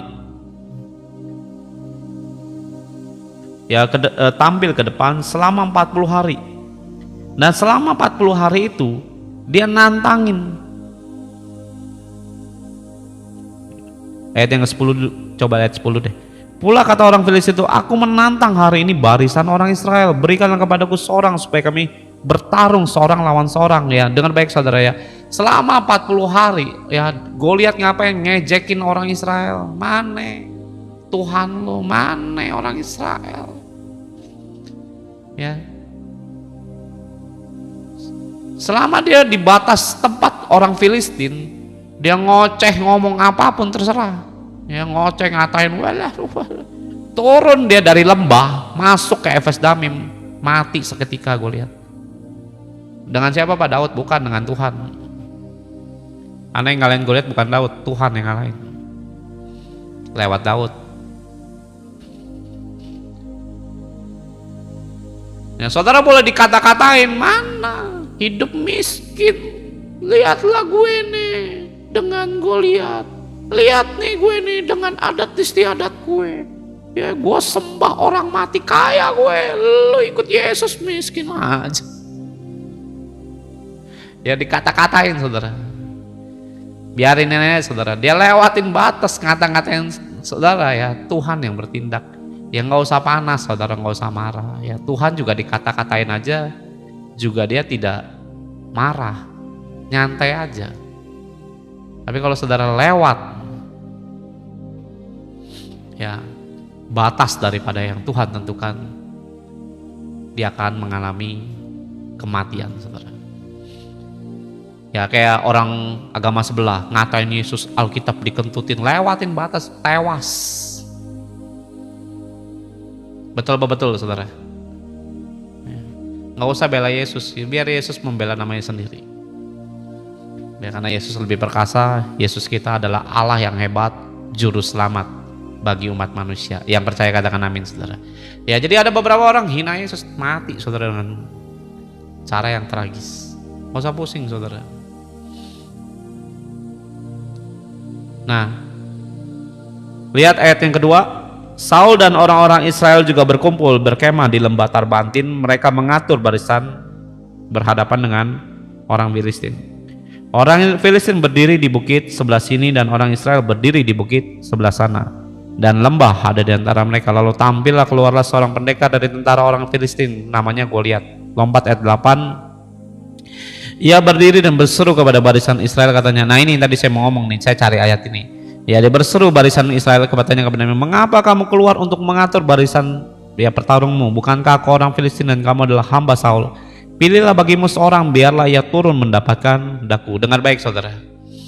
Ya, jadi orang Filistin mengatur barisan, Israel pun melakukan hal yang sama. Yang saya mau sampaikan gini saudara, jangan berpikir setan itu nggak ngapa-ngapain, dia juga mengatur strategi ngapain, jatuhin kita. Nah ini kan tadi ada orang kayak Goliat ya. Apakah Yesus mati di kayu salib ya?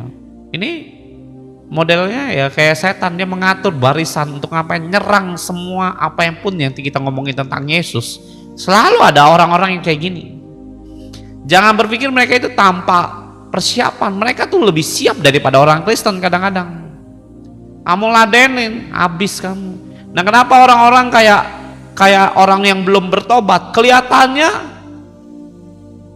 mereka ini begitu ya, kita yang sudah bertobat kelihatannya orang kok bodoh banget sih, mau namanya melakukan dosa ini dan itu. Jangan dengar baik saudara, jangan berpikir mereka nggak ada persiapan. Di balik itu semua, di balik namanya semua kehidupan yang berdosa itu ada iblis yang rancangin, mengatur barisan dengan rapih sehingga orang Kristen bisa kejebak hidup dalam dosa. Jangan dipikir setan tuh nggak punya barisan. Jangan, karena gini loh, orang Kristen tuh cuma mikirin bagaimana Tuhan menolong saudara. Mikir, gimana ya Tuhan tolong saya ya. Tapi ada banyak orang Kristen nggak mikir, setan juga punya rencana atas hidup kita. Ngapain? Ya ngacak-ngacak kita lah. Supaya iman kita ini nggak ke Tuhan lagi. Nah kalau saudara berpikir itu, salah saudara. Setan sangat siap. Dan saudara nggak mungkin bisa mengalahkan setan ataupun Goliat dengan tanganmu, nggak bisa.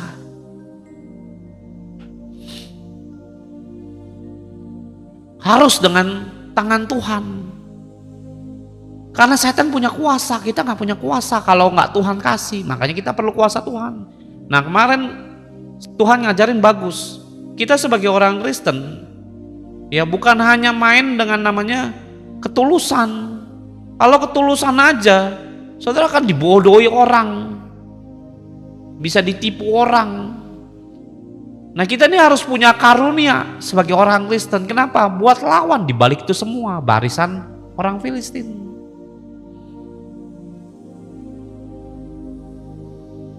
Kalau saudara nggak punya karunia atau kuasa Tuhan, gimana mengusir setan? Makanya orang Kristen banyak yang ketemu setan kabur.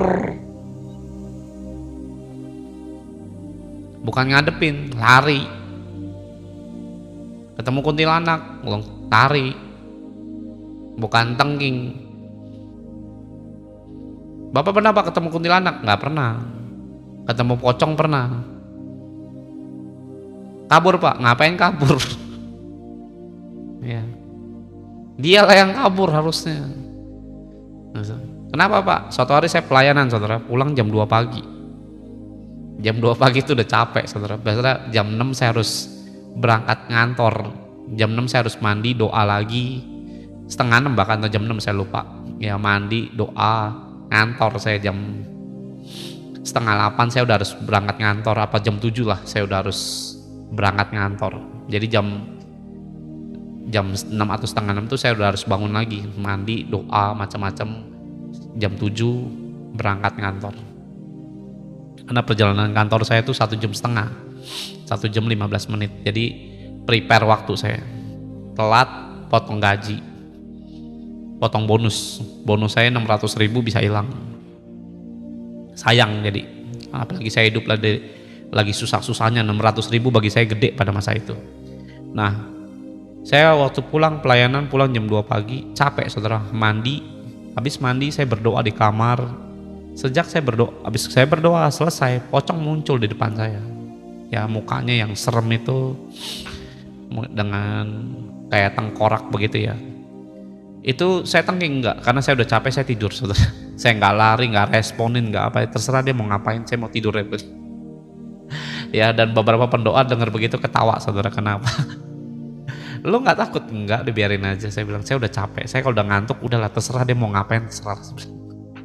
Yang penting saya mau istirahat, tidur. Saya bilang lari Pak, enggak lah, ngapain lari, tidur aja. Saya bilang saya udah capek, saya bilang. Ya muncul, abis itu muncul lagi enggak pernah, karena tanah di kontrakan saya itu tanah pembuangan mayat saudara.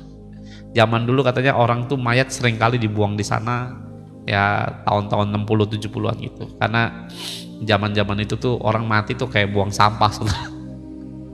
Dan di situ banyak setannya dan ada macam-macam lah. Istri saya juga pernah lihat beberapa penampakan ya. Jadi itu serem tempatnya. Ya ada nenek-nenek lah, kuntilanak, macam-macam. Ya genderuwo lah, pocong lah, macam-macam. Ya. Dan apakah saya sejak itu diganggu? Nggak pernah diganggu. Kenapa? Ya semakin kita intim dengan Tuhan, terang hidup kita ini akan berterang terus saudara. Semakin terang, setan nggak akan berani nyentuh saudara. Deketin aja nggak berani. Sejak itu pernah dapat nggak lihat? Nggak pernah sejak itu.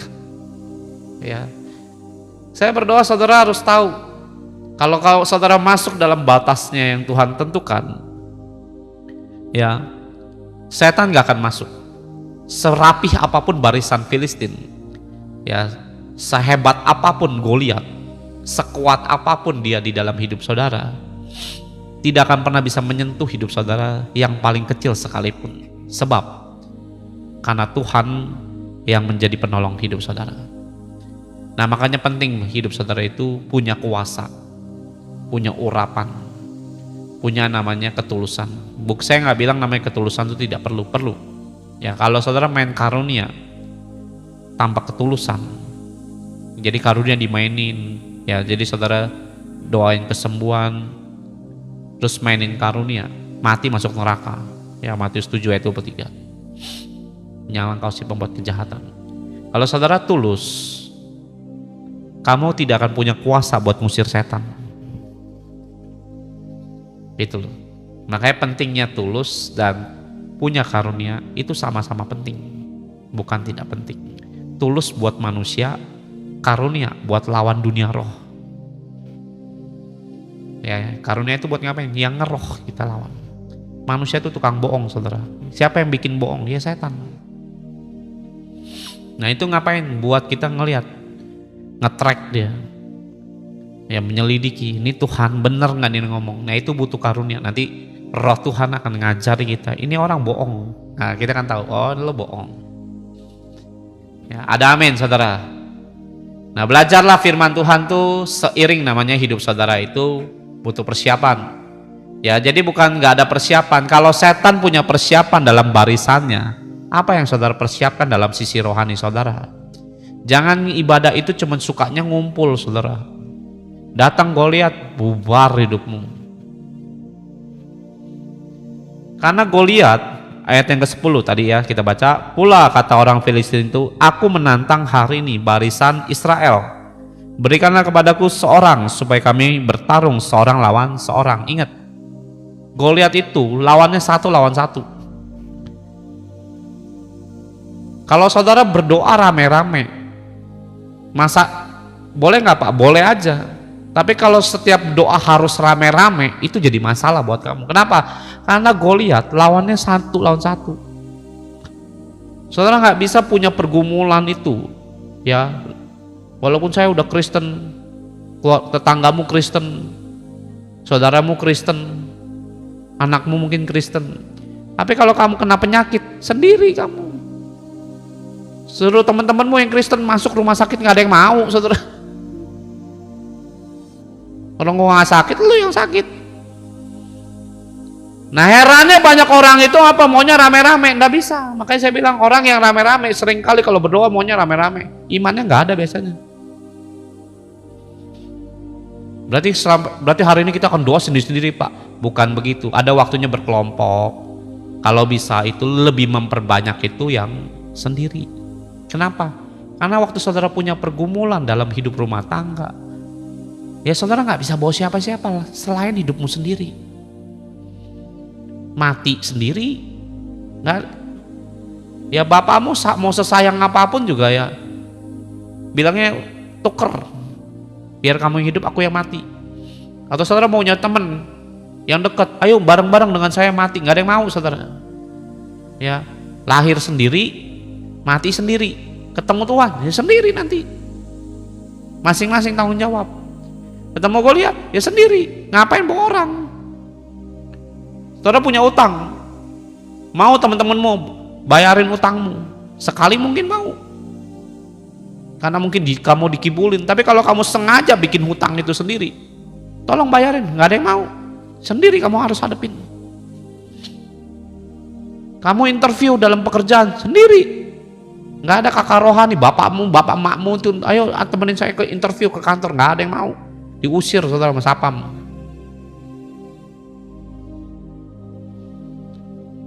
Nah belajar namanya doa tuh ya punya keintiman sendiri. Nah orang Kristen demennya apa? Ngumpul masalahnya. Kalau sendiri gampang ngantuk Pak. Tapi kalau saudara lewati ngantukmu itu, saudara kalau punya qualified dalam doa, itu kuat, teruji.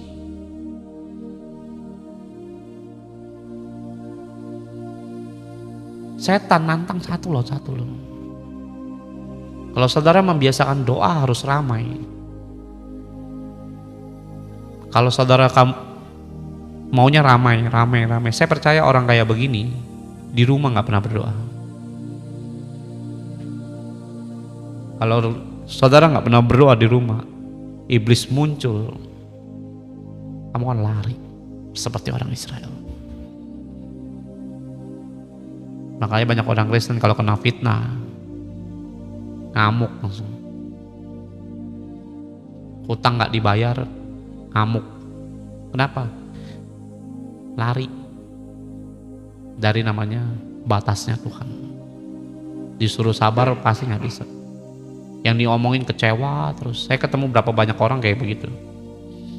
Saya bilang, Bu udah ngampunin. Oh saya ngampunin, ngomongnya sih gitu. Banyak tuh orang kayak begitu.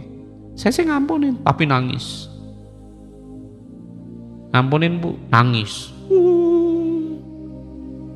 Apanya yang ngampunin begitu, nangis terus. Setiap cerita nangis. Apanya yang ngampunin gitu, tuh ciri-ciri orang nggak ngampunin justru.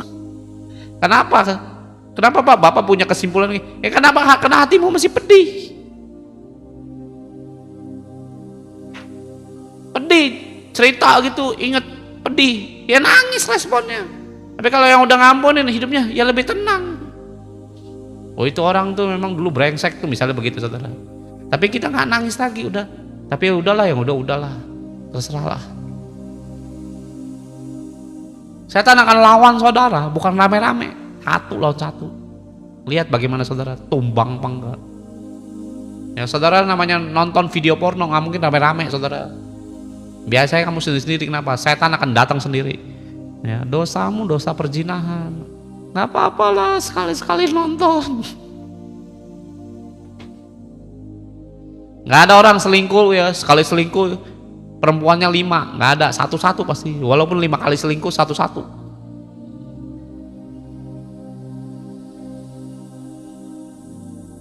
Yuk, betul apa betul? Yuk, sebelum saya tutup, lompat ke ayat 21.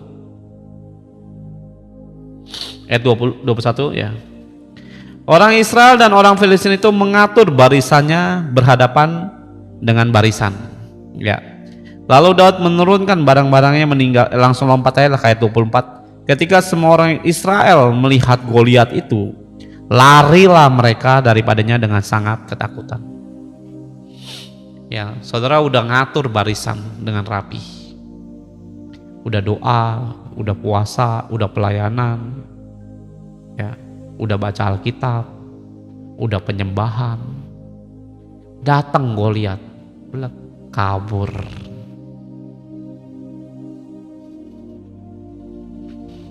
Datang disuruh, ayo doain orang sakit. Aduh jangan saya. Percaya Yesus, percaya Pak. Doain, gak bisa. Yang lain aja. Kenapa? Kabur kayak pengecut.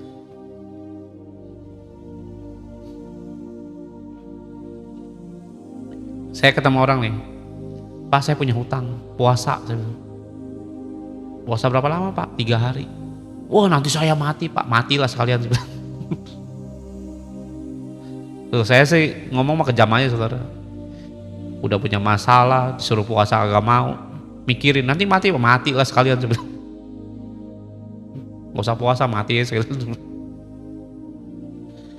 Kok kejam begitu Pak? Mau diapain saudara? Udah kena masalah disuruh puasa aja susah. Disuruh masuk ke dalam daerahnya Tuhan aja susah. Tuhan loh saya bilang, bukan hantu loh. Saya suruhnya bukan aja datang tuh ke Laut Selatan, betapalah di sana. Saya nggak nyuruhnya begitu loh saudara. Jalanlah di atas air gitu. Nah saudara belum tabokin saya saudara. Tapi saya bilang puasa, cari Tuhan. Nanti saya matilah sekalian.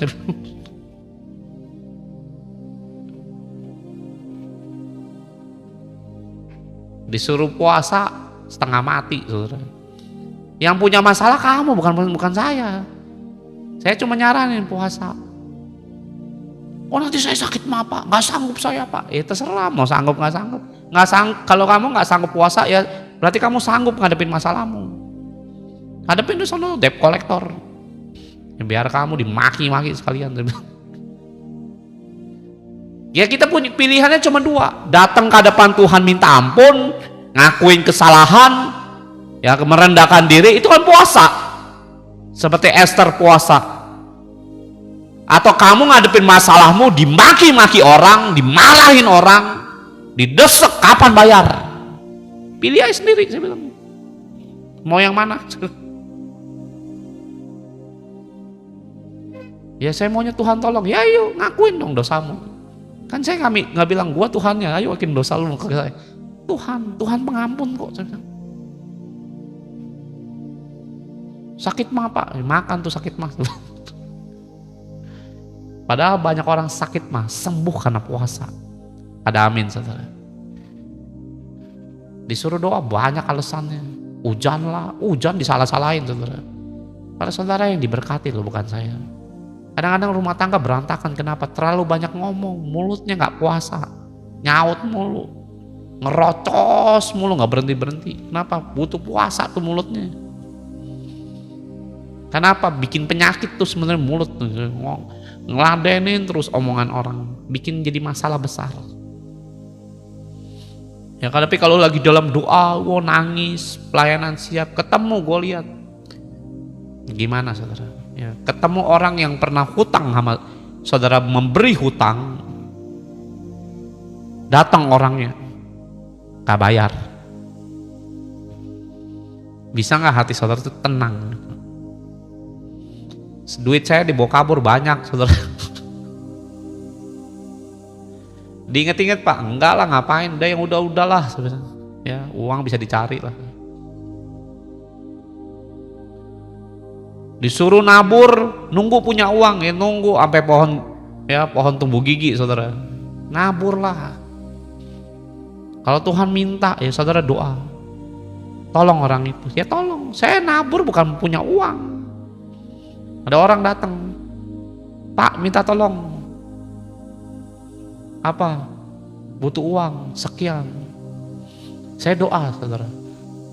Tuhan, tabur gak? Kan gitu. Tanya Tuhan, tabur, tapi uangku gak seberapa. Tabur. Saya transfer, saudara. Waktu saya mau transfer, Tuhan ngomong lagi yang kedua, tambahin duitnya. Haleluya, udah gak ada duit, suruh tambahin lagi. Saya mau nabur berapa lah, ya sekian saya mau nabur. Saya mau nabur sekian. Waktu saya udah mau transfer, saudara, Tuhan ngomong lagi, tambahin, haleluya. Ya, kalau Tuhan bilang tambahin, perlu tambahin gak, saudara? Lo saya taatin loh, ya tambahin.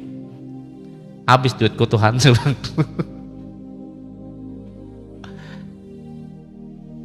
Ada amin gak? Kalau Tuhan bilang tambahin uangnya,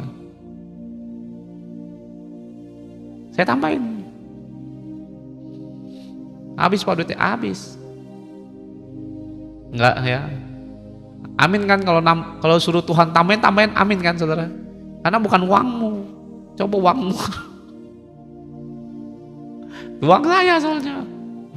Habis saya khotbah begitu, orang DM saya, Pak minta uang Pak, kan kurang ajar, minta bapakmu sono. Ya saya khotbah begitu, nggak lama orang DM, Pak minta duit Pak, lewat tangan Tuhan lah, Tuhan akan tolong apa? Lewat tangan Bapak lah, Tuhan menolong saya.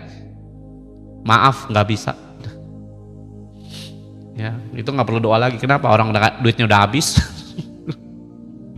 Ya ada orang DM saya, langsung nggak ada suaranya, saudara. Ya tadinya awalnya bilang Tuhan akan pakai Bapak menolong saya Pak. Saya bilang maaf, tidak bisa. Selesai. God bless you. Ya nanti saudara DM saya, Pak tolong Pak, lewat tangan Tuhan, lewat Tuhan lah akan memakai hidup saya. Sorry, kalau Tuhan nggak suruh nggak akan saya kirim. Titik. Mau punya uang nggak punya uang, saya akan taati Tuhan. Ada amin, saudara. Punya uang, Tuhan bilang enggak, ya enggak, saudara. Bodoh amat. Nanti saya kelaparan Pak, terserah. Ya hidupmu dalam tangan Tuhan, bukan dalam tangan saya. Titik. Yang jadi Tuhan tuh Allah kita yang bernama Yesus Kristus, bukan saya. Amin, saudara. Ya. Nah, ingat ya, barisan mengatur barisan. Saudara, ingat, artinya kita punya waktu untuk mengatur rohani kita. Tapi nanti waktu masa pengaturan namanya rohani saudara, ada waktu di mana saudara akan bertemu dengan Goliat saudara. Saya udah khotbahin ini, banyak orang ngelanggar, saya juga nggak ngerti. Ya saya waktu belajar firman begini, Alkitab saya baca dengan rajin. Ya ada momen di mana Tuhan bilang maju khotbah. Kalau saya tunjuk saudara, ayo khotbah. Berani nggak saudara? Padahal Kristen udah 5 tahun, 10 tahun, khotbah aja masih nggak bisa. Artinya saudara nggak ngatur barisanmu dengan baik. Pak saya baca firman Pak, kapan khotbah? Nggak perlu di mimbar, ya mungkin di anakmu, mungkin di kumpulan arisanmu, mungkin di kumpulan teman reunimu, mungkin di kumpulan teman 2-3 orangmu lagi di warung lagi makan, khotbah dengan sampel aja, nggak banyak orang mau. Kenapa? Goliat kabur, ketemu suamimu kabur. Padahal kalau di tempat doa udah nangis. Ya lagu pujian udah jingkrak-jingkrak, ketemu Goliat kabur. Gimana saudara mau lihat Tuhan kayak gitu? Saya ditunjuk, kamu khotbah. Gak siap Tuhan, kapan siapnya? Kan gitu. Kalau orang Kristen kan ditanya, ayo khotbah, ayo doa. Gak siap saya. Saya tanya, kapan siapnya? Gak bisa jawab biasanya. Kelamaan. Ada waktu dimana kita akan ketemu Goliat kita masing-masing. Jangan berpikir Goliat yang ketemu Goliat cuma Daud. Kamu pun akan ketemu nanti. Nggak tahu anakmu yang mungkin main game terus. Nah itu Goliatmu itu. Kamu usaha naik turun, naik bangkrut lagi. Itu Goliatmu itu. Bagaimana kamu harus patahkan kutuk kemiskinan itu. Sakit keturunan, kena jantung itu Goliatmu. Jangan dipikir Goliat tuh ketemu Daud cuma ketemu Goliat atau Goliat ketemu Daud. Ya saya kasih tahu saudara, Tuhan ngomong bagus sekali. Setiap orang akan ketemu Goliatnya masing-masing. Nggak tahu Goliatmu tuh apa, keturunanmu kah, keluargamu sendiri, kamu akan lawan itu. Ya dengan ingat ada batas yang tadi saya mau sampaikan. Jangan keluar.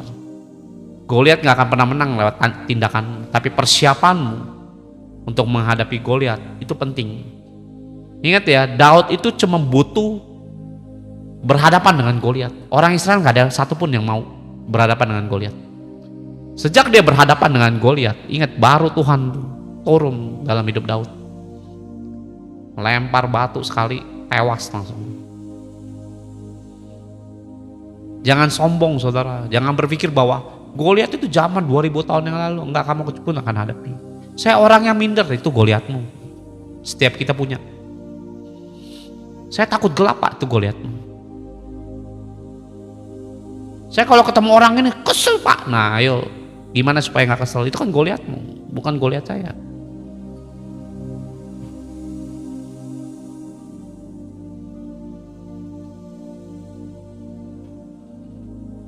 Ada amin saudara. Siap lawan Goliat. Yang siap bisa bilang amin. Ayo mikir saudara di rumah, siapa Goliat gue? Perlu gue timpukin batu deh.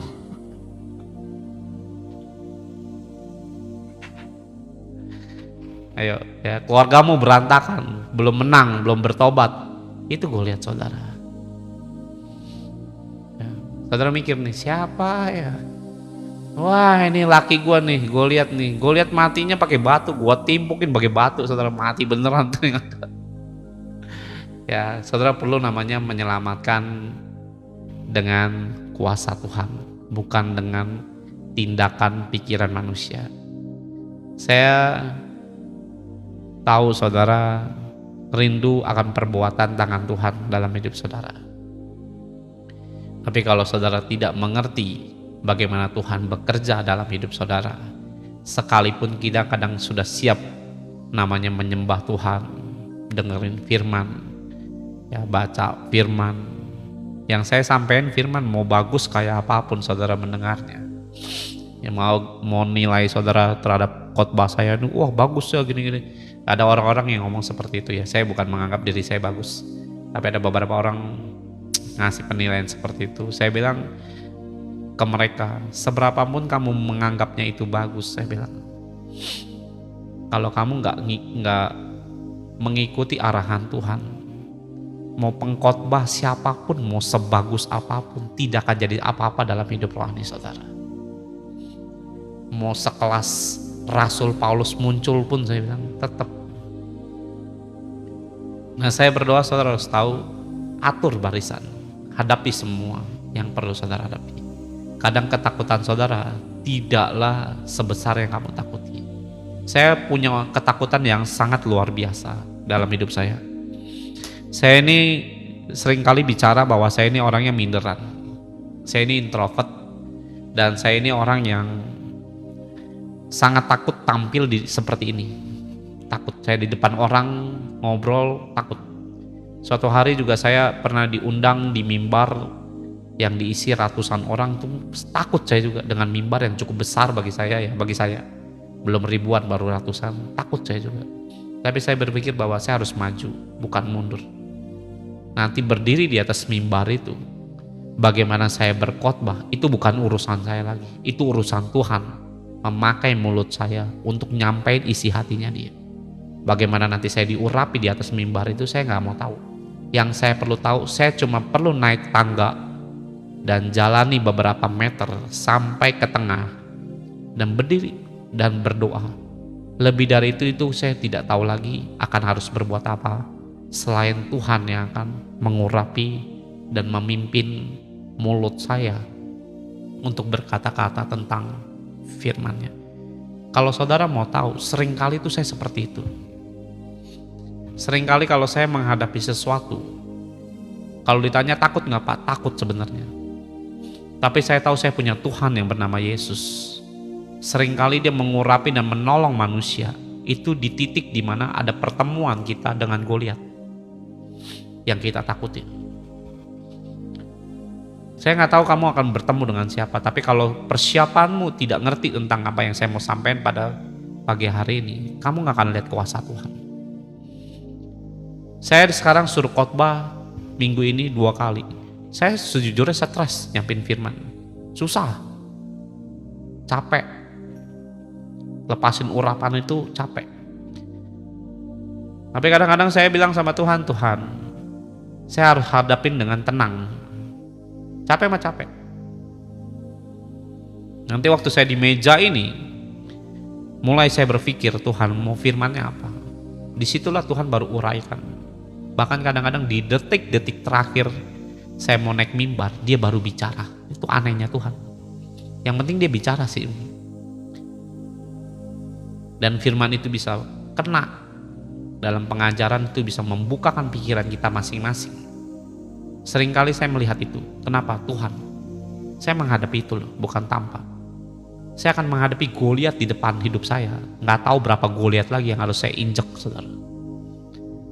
Jangan berpikir kamu harus kabur dari itu. Saya kabur Pak, karena anak saya cacat, saya minder, dan saya ngumpetin kabur dari teman-teman. Mau ngapain kabur kayak begitu? Tampilin aja anakmu yang mungkin, mohon maaf ya, bukan mempermalukan, tapi menunjukkan. Biar orang lain menghina itu lebih bagus sebenarnya. Kenapa Pak dihina lebih bagus?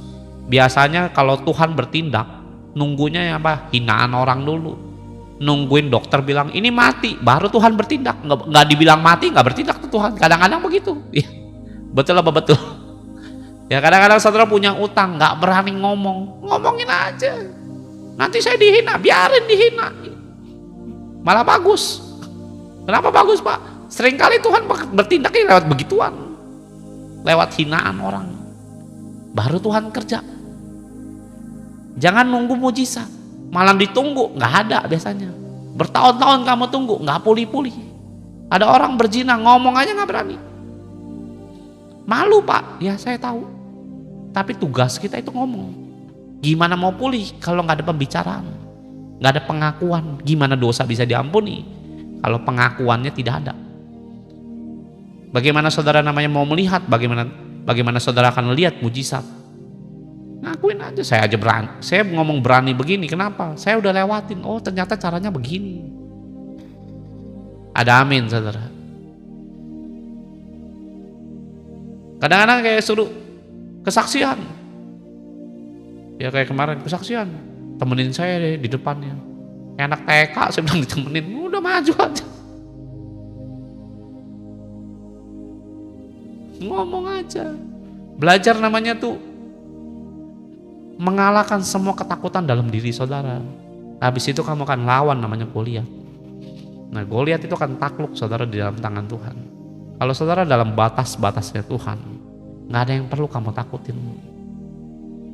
Setiap masalah bisa kita hadapin dengan namanya firman Tuhan. Ada satu hal dalam hidup saya paling gak suka, yaitu beradaptasi dengan lingkungan baru. Itu paling gak suka. Dari saya kecil, setiap saya masuk sekolah, masuk kelas, memperkenalkan diri, itu hal yang paling saya benci sebenarnya. Kenapa? Malu setengah mati. Dan akhirnya itu berkembang. Ingat ya, rasa minder itu gak akan pernah hilang sampai kamu menyadari itu perlu dimatiin. Sekali lagi saya ulangin ya, rasa minder itu tidak akan pernah hilang sampai kamu sadar harus dimatikan. Sama kayak TV kamu nyalain, gak akan mati kalau listriknya gak padam atau kamu sadar ini TV-nya nyala terus, saya mau matikan, baru dia bisa mati. Kalau nggak bisa. Dan itu terbangun sampai SMP, SMA, di dalam dunia kerja. Malu saya, malu, dikit-dikit malu, dikit-dikit malu. Sampai saya merasa, ini ada yang gak beres loh dengan hidup saya. Tapi saya nggak tahu harus ngapain. Nah setelah saya masuk Kristen, ini perlu ditinggalin rasa ini. Nah, bagaimana Tuhan merubah semua hati saya yang jelek ini, minder saya. Sampai suatu hari saya itu harus kerja. Saya disuruh Tuhan interview, kerja ke sana, kerja ke sini, interview di sana, interview di sini, interview di sana, macam-macam. Nah, awalnya saya interview itu ada, kemarin kan saya cerita 20 sampai 30 kali saya interview di kantor tanpa referensi. Nah, nanti ya bahas dosanya, dosa perjinahan sebentar ya. Nah, dalam keadaan saya dalam keadaan saya minder, saya disuruh Tuhan interview ke banyak perusahaan tanpa referensi loh, dari teman, dari keluarga, dari kerabat, saya nggak ada satupun yang kenal dengan mereka. Saya interview sono, interview ini, awalnya saya nggak ngerti ngapain sih interview segini banyak gitu. Dan itu sangat melelahkan, ngabisin ongkos, masalahnya saya nggak ada duit saudara. Pada masa itu saya baru bertobat, kalau nggak punya uang. Ngabisin duit bagi saya itu ngabisin duit, ngabisin tenaga. Interview sehari bisa 2 kali. Besok interview di sini, 2 hari kemudian ntar interview di sana, interview sini, interview situ. Puluhan kali. Setelah saya lewatin itu semua, tanpa saya sadar, jiwa saya kebangun.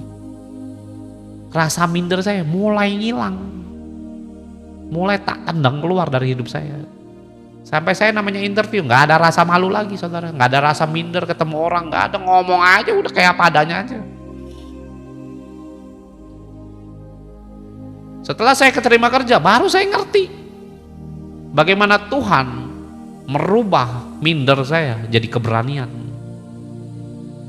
Alamu ini nggak pernah gagal loh, bentuk hati manusia yang takut seperti saya ini jadi berani, oleh karena Dia mengaturnya dengan luar biasa. Amin saudara. Nah kalau saudara perlu dituntun dengan Roh Kudus atau roh yang sama, bagaimana roh ini juga menuntun hidup saya, minta. Goliat itu bisa dikalahkan, Goliat itu bisa diinjak, Goliat itu bisa dimatikan dengan satu pukulan. Sesimpel, saudara nggak perlu nyentuh, tinggal lempar batu. Batu itu siapa? Yesus. Masa Yesus dilempar pak? Diingat ya, Yesus itu bagaikan batu penjuru. Dalam perjanjian baru, dialah batu penjuru itu. Gak ada yang perlu kamu khawatirkan. Keluarga saya belum bertobat pak. Masuk dulu, karena kamu mau keluar batas. Masuk, saya mau kudus pak. Masuk dulu batas. Kamu jangan berpikir minder itu Tuhan yang ngomong, minder pergilah dari hidupmu. Enggak, saya dilatih.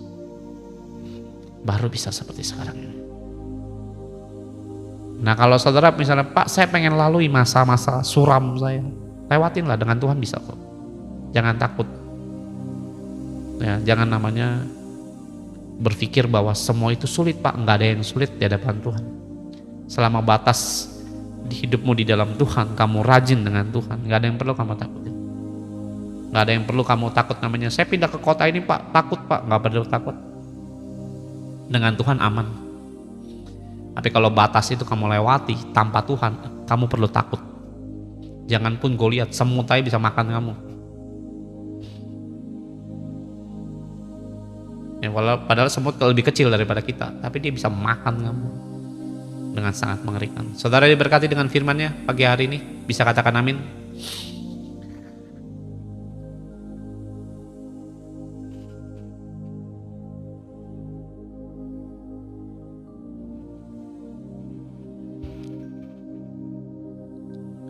Nah, ya saudara yang rindu bisa memberikan persembahan, saudara bisa memberikan persembahan. Kalau saudara rindu, saudara berdoa, ya Tuhan berapa persembahan yang saudara mau tabur, silakan. Yuk kita berdoa. Tuhan terima kasih Roh Kudus, berikan kami keberanian Tuhan, hikmat, marifat. Biarlah ministry ini bisa berkembang Tuhan, sampai ke kota-kota, ke desa-desa dengan cara-Mu ya Tuhan. Kami boleh melangkah ke pulau-pulau, ke bangsa-bangsa Tuhan dengan kuasa-Mu. Izinkan hamba ya Tuhan terus Bapa melihat kuasa-Mu mengalahkan setiap Goliat Bapa yang harus kami lewati. Kami tahu Bapa ada batas yang kami tidak boleh melampaui, sebab batas itu Bapa ujungnya kami akan celaka, kena penyakit dan mengalami kematian ya Tuhan tanpa keselamatan. Sebab melalui firman ini kami sadar Tuhan bahwa memang banyak hal seringkali kami lewati. Harusnya kami jujur, kami berbohong. Harusnya kami berani, kami malah pilih ketakutan. Harusnya kami stay, kami malah lari. Harusnya kami berjalan, kami malah diam. Ada banyak hal yang kami Bapa melanggar semua perintah-Mu Tuhan, dan ampunilah kami sebab ada ketakutan. Karena dalam firman-Mu Yesaya 41 ayat yang ke-10, jangan takut, jangan bimbang, sebab tangan kanan Tuhan akan menyertai kami sampai selama-lamanya. Mari Tuhan urapi kami ya Roh Kudus. Biarlah kami terima Bapa berkat-Mu yang ajaib turun atas kami. Yes Lord. Semua patahkan Bapa, roh perzinahan, cabul Bapa, semua ketakutan, minder, semua kami remukkan dalam nama Yesus. Saat ini juga Bapa kami minta ya, kalau saudara perlu didoakan, buka kedua tanganmu ya, kedua tanganmu. Aku mintakan api-Mu turun saat ini Bapa. Biarlah api-Mu ini Bapa membakar tubuh, jiwa dan roh kami dan mengkuduskan semua yang najis. Sebab Bapa biar roh Tuhan yang memimpin dan bukan roh yang lain. Dan di saat Bapa Roh Kudus turun memimpin kami, biarlah kami bisa mengalahkan banyak Goliat ya Tuhan. Bukan hanya satu, ribuan Goliat pun bisa kami kalahkan sebab kami dibela oleh Tuhan. Dan biarlah mulut kami ya Tuhan bisa tinggal diam Bapa, hanya memuji menyembah nama Yesus. Terima kasih ya Tuhan, biarlah firman yang termeterai Bapa dalam roh kami, sehingga kami Bapa melihat berkat-Mu turun atas kami dan membuat hidup kami terus Bapa berpacu mengejar Engkau. Terima kasih ya Tuhan, kami tahu Bapa Engkau Allah yang luar biasa baik Bapa dan luar biasa besar. Tidak ada satupun penyakit yang tidak bisa Engkau sembuhkan. Tidak ada satupun keuangan, kebangkrutan Bapa yang tidak bisa Engkau berkati. Sebab Engkau Allah dan Engkau bukan manusia. Terima kasih ya Tuhan, biarlah melalui firman ini ya Tuhan kami sadar Bapa bahwa begitu banyak hal yang perlu kami perbaiki, sehingga ke Bapa barisan roh kami ya Tuhan bukan untuk bubar, bukan untuk kabur, tapi kami harus menghadapi banyak hal yang kami harus lewati. Bersama dengan Engkau pasti bisa, bersama dengan Engkau Tuhan tiada satupun yang mustahil, sebab Engkau Allah yang menolong kami dan sampai selama-lamanya kami ditolong oleh Engkau. Terima kasih ya Tuhan, biar firman ini Bapa memberkati kami, masuk sampai ke bawah alam sadar kami, jiwa kami diperbarui, roh kami diberkati. Terima kasih dan terima kasih Tuhan. Engkau Allah yang luar biasa, biar berkat Allah Abraham, Allah Ishak, Allah Yakub turun atas kami dan memberkati seluruh Bapa buatan tangan kami, apapun usaha kami, pekerjaan, pelayanan, rumah tangga, kehidupan yang kami jalani, diberkatilah senantiasa, sebab sinar kemuliaan Tuhan mengalahkan semua kegelapan dunia ini. Terima kasih Roh Kudus, dalam nama Yesus semua yang percaya katakan amin, amin dan amin. Tuhan Yesus memberkati.